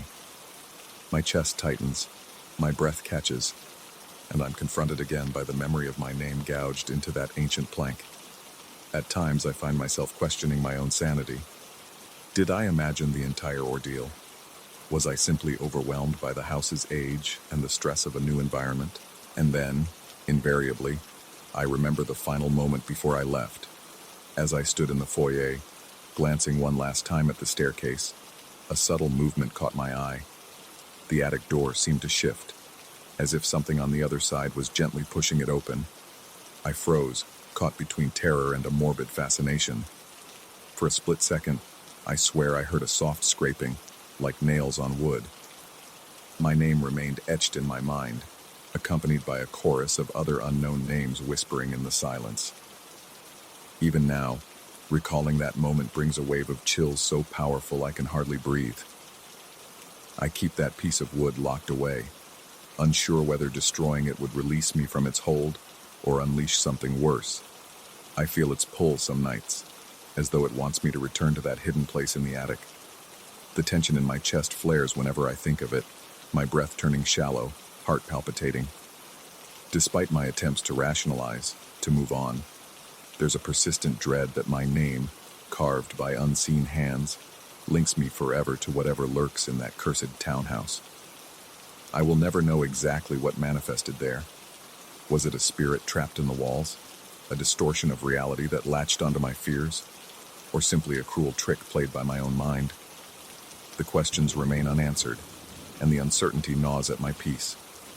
I wake sometimes with the sensation that I'm still trapped in that attic, suffocating under its oppressive darkness, listening to whispers of footsteps that stop just shy of revealing themselves.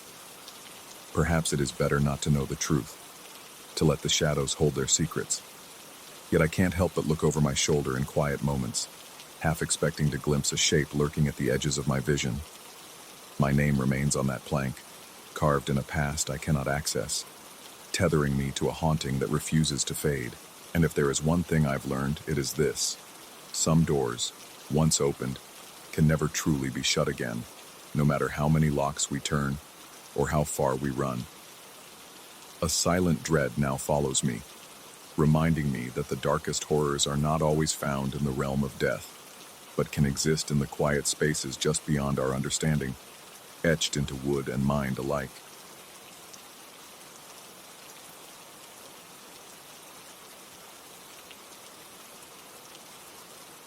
I still remember the first night I walked into the main aisle of that vast distribution center and felt the hairs on my arms stand on end. Something was immediately wrong, an impression of emptiness that felt neither normal nor inviting. The fluorescent lights overhead buzzed faintly, casting long shadows across the endless rows of stacked boxes. My heart pounded in my chest, and I couldn't quite explain why. This place was supposed to be just another building, a warehouse where products were sorted, stored, and shipped.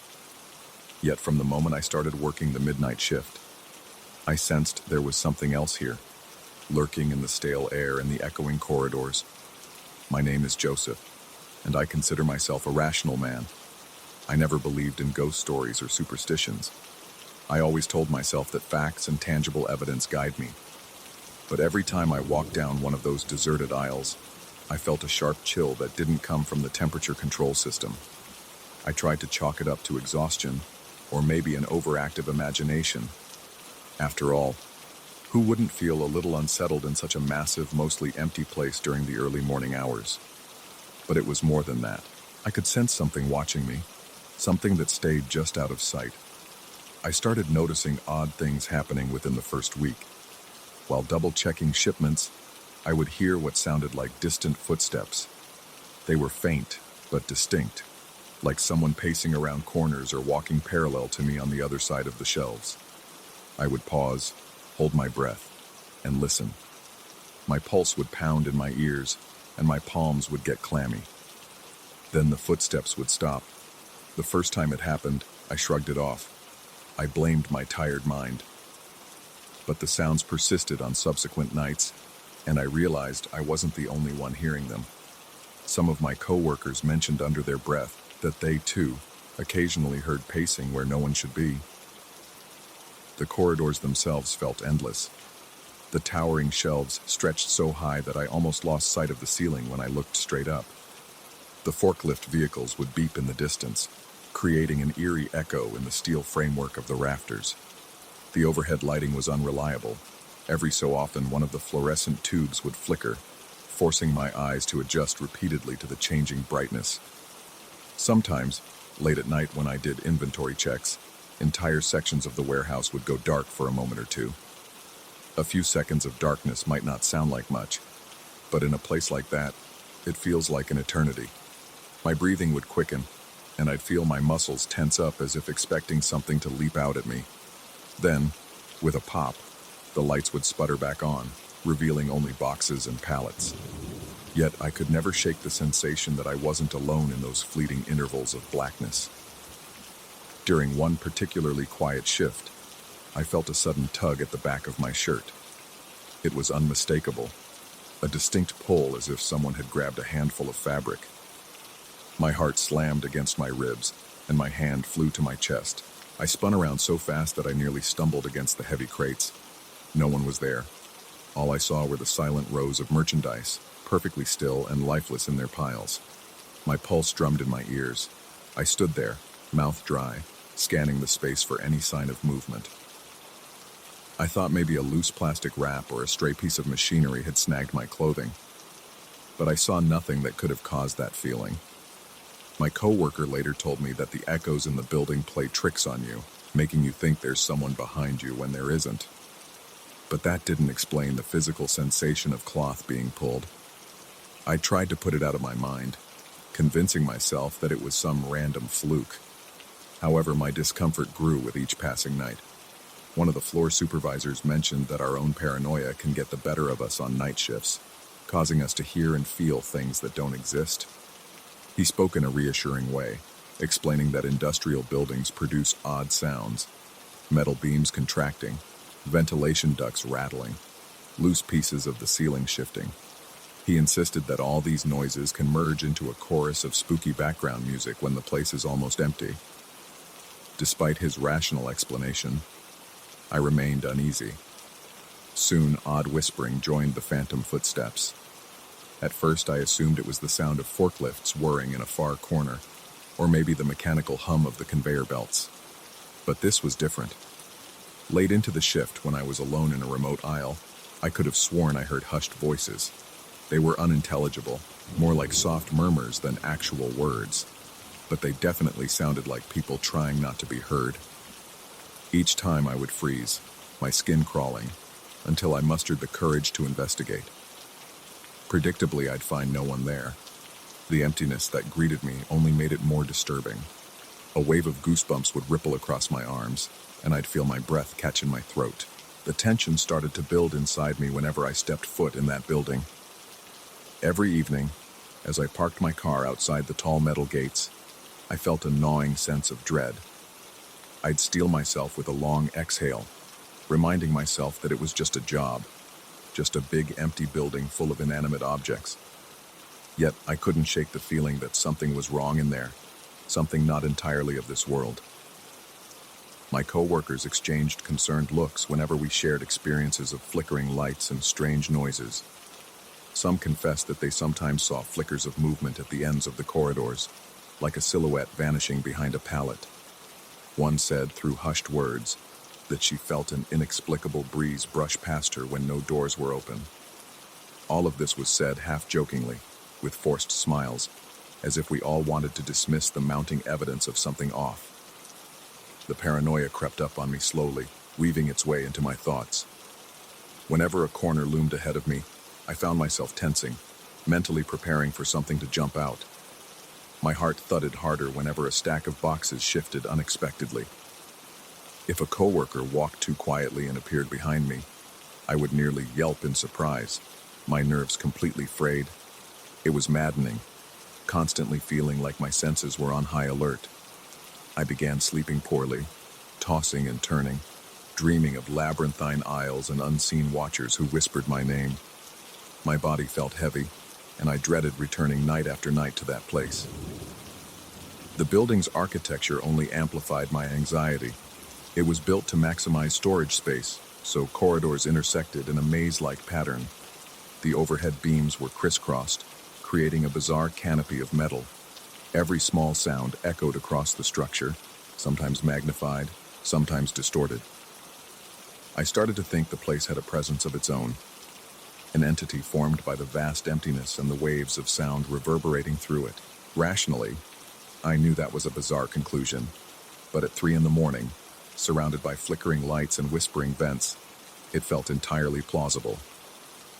One night, a forklift malfunctioned in a distant corner, causing a loud grinding noise that made me jump so violently I dropped my clipboard. My hands trembled as I bent down to retrieve it. I told myself I was acting ridiculous, letting a simple mishap startle me like that. Then the lights in the aisle I was in began to flicker, one after another, as if some invisible force was roaming down the row, extinguishing them in turn. They popped back on after a few seconds, but those seconds seemed so much longer. My eyes strained in the darkness, anticipating movement that never happened. Or at least, I thought it never happened, because I had a distinct impression of a shifting shadow just at the edge of my vision. Sometimes, after hearing me mention footsteps and flickering lights, a coworker would shrug and say that the building just breathed oddly. People joked about the warehouse having a life of its own, but beneath the surface, there was fear in their eyes. We all felt the same tightness in our chests, the same dryness in our mouths, the same racing heartbeat whenever the overhead lamps started to stutter. A few folks confided that they couldn't wait for morning, when the hustle and bustle of the day shift restored a semblance of normalcy. During daylight hours, the building was flooded with workers, forklift engines droned constantly, and the sense of the uncanny receded into the background. But in the dark hours, we were left exposed to it. I once found myself in the far corner of the storage area, behind tall stacks of cardboard boxes, scanning barcodes for inventory. The place was dead silent except for my own labored breathing. Suddenly, a faint shuffle came from the next aisle. My heart thundered in my ears. I could actually feel my pulse in my fingertips, my throat constricting. I crept toward the sound, thinking maybe a coworker was there, but no one appeared. A stale breeze seemed to pass by me, carrying the faintest echo of breathy murmurs. Cold sweat trickled down my back. My eyes darted around, focusing on every shadow. It was then that I realized my surroundings felt subtly different, as if the boxes had shifted or the space had elongated, turning into a corridor I didn't recall existing. The sense of disorientation was overpowering, making me question my own memory. My head spun with the possibility that the place itself was changing while I wasn't looking. Over time, the whispering got more insistent. It was still unintelligible, but it felt closer, almost right behind the shelves next to me. On some nights, I'd feel my breath catch as a flicker of movement crossed from one aisle to another, vanishing the instant I turned my head. My rational mind fought back, telling me it was just a trick of the light, that my eyes were exhausted from long hours. But my gut told me something else. My hands would shake so badly that I could hardly hold the scanner. Sometimes, I had to close my eyes just to center myself, forcing slow, deep breaths to calm the pounding in my chest. Rumors circulated among the night crew that a presence haunted the upper beams of the warehouse, watching us from above. I dismissed it as idle talk, a creepy story we told to amuse ourselves during coffee breaks. But one night, I heard a distinct scraping sound coming from up there, a noise that traveled across the rafters overhead. My heart seized in fear. I looked up but saw only metal bars and flickering lights. Yet, I swear I felt something looking back, something whose stare prickled my skin like needles. At the height of my paranoia, I decided I had to confront the situation, Whatever it was, my mind raced through the possibilities. Some intruder messing with us, a stray cat making noise in the vents, or maybe a coworker playing an elaborate prank. I reminded myself that no credible evidence of anything supernatural existed. But I also remembered the tug at my shirt, the phantom footsteps, the whispers, and the flickering lights that seemed targeted. Determination and fear warred inside my chest, but my curiosity and desperation to put an end to this torment pushed me forward. If I found a rational explanation, maybe I could finally sleep again. So I took the longest, darkest corridor in the warehouse, deeper into the less-used storage sections. This area was where older inventory was stashed, rarely touched. My pulse hammered at my temples, and a faint ringing buzzed in my ears. As I walked, I felt a pressure building in my chest, like I couldn't take a full breath. The overhead lights here were sparse, and entire stretches of aisle were cast in gloom. My footsteps echoed ominously. Each step seemed louder, each breath more labored. Halfway down that corridor, the lights flickered. My skin went cold, and I braced for them to go out. They sputtered back into a dim glow, but in the distance, one light remained off, creating a dark patch at the far end. Within that patch of darkness, I saw a shape. It wasn't clear or distinct, just a vaguely human outline. My heart raced so fiercely that I thought I might collapse. A wave of cold sweat drenched me, and my breath became shallow. My hands shook uncontrollably. I tried to speak, but my mouth felt too dry to form words. Then, almost as if sensing my terror, the shape receded, melting back into the shadows. My eyes widened, and I staggered forward, propelled by a mix of dread and grim resolve. When I reached the spot where it had been, I found nothing but boxes and silence. Yet, I couldn't dismiss what I'd seen. An afterimage lingered in my mind, a suggestion of something that shouldn't be there. For a moment I stood trembling in that aisle, struggling to gather my thoughts. My heart pounded, and I could feel the adrenaline tingling in my fingers. I realized that there may never be a neat, logical explanation for what was happening. Maybe the building's design, with all its echoes and flickering lights, had opened a window for something we couldn't fully comprehend. Or maybe my own stress and exhaustion had led me to project horrors into the darkness. But the physical reality of the tug on my shirt and the shape I had just witnessed felt all too tangible. I knew I couldn't remain in that state of half-madness, tiptoeing around as if the aisles themselves might swallow me. I decided that I had to accept this place for what it was, an unnerving labyrinth that tested the limits of my reality. The next time the supervisor checked on me, I hinted that I suspected the building was harboring something beyond normal explanation. He responded with a calm, practiced speech about echo chambers and psychological suggestions, but I could see the slight twitch in his eye, as if he also feared something lurked here. Eventually, I made peace with the truth that I could not debunk every incident. I realized there were no easy answers. The best I could do was confront the dread directly and refuse to be paralyzed by it. On my final shift before taking some time off, I ventured once more into the darkest parts of the warehouse. I listened carefully to the distant whispers, felt the unnatural chill in the air, and even sensed that faint tug on my uniform again. My heart jackhammered, and my muscles tensed, but I forced myself to keep moving. Step after step, breath after breath, I marched through the corridor, determined not to run this time. By the end of the night, I was worn to the bone, but a strange calmness had settled over me. I had stood in the face of that unknown presence and refused to yield to blind panic. Although I still felt unwelcome stares from behind boxes and heard hushed murmurs that seemed to follow me, I walked out of the building at dawn, drenched in sweat yet oddly triumphant. I had chosen to meet the nameless fear head-on. I didn't defeat it, nor did I chase it away, but I claimed my own resilience. There were no answers given, no reassurance offered. I realized that sometimes the darkness holds secrets we can't understand, and we're left to cope with our own interpretations of the unexplainable. Now, whenever I recall those midnight hours, a chill courses through me. The memory of that place still sets my nerves on edge, as though something within those towering shelves and shadowy passages continues to watch me from afar. Yet, I learned that true terror doesn't always appear in the form of dramatic apparitions or physical harm. Sometimes it's hidden in the pervasive, unsettling feeling that our world can twist into unfamiliar shapes when we least expect it. And in the end, it's up to us to decide whether to let that fear consume us, or to confront it and walk away, still trembling, but unbroken.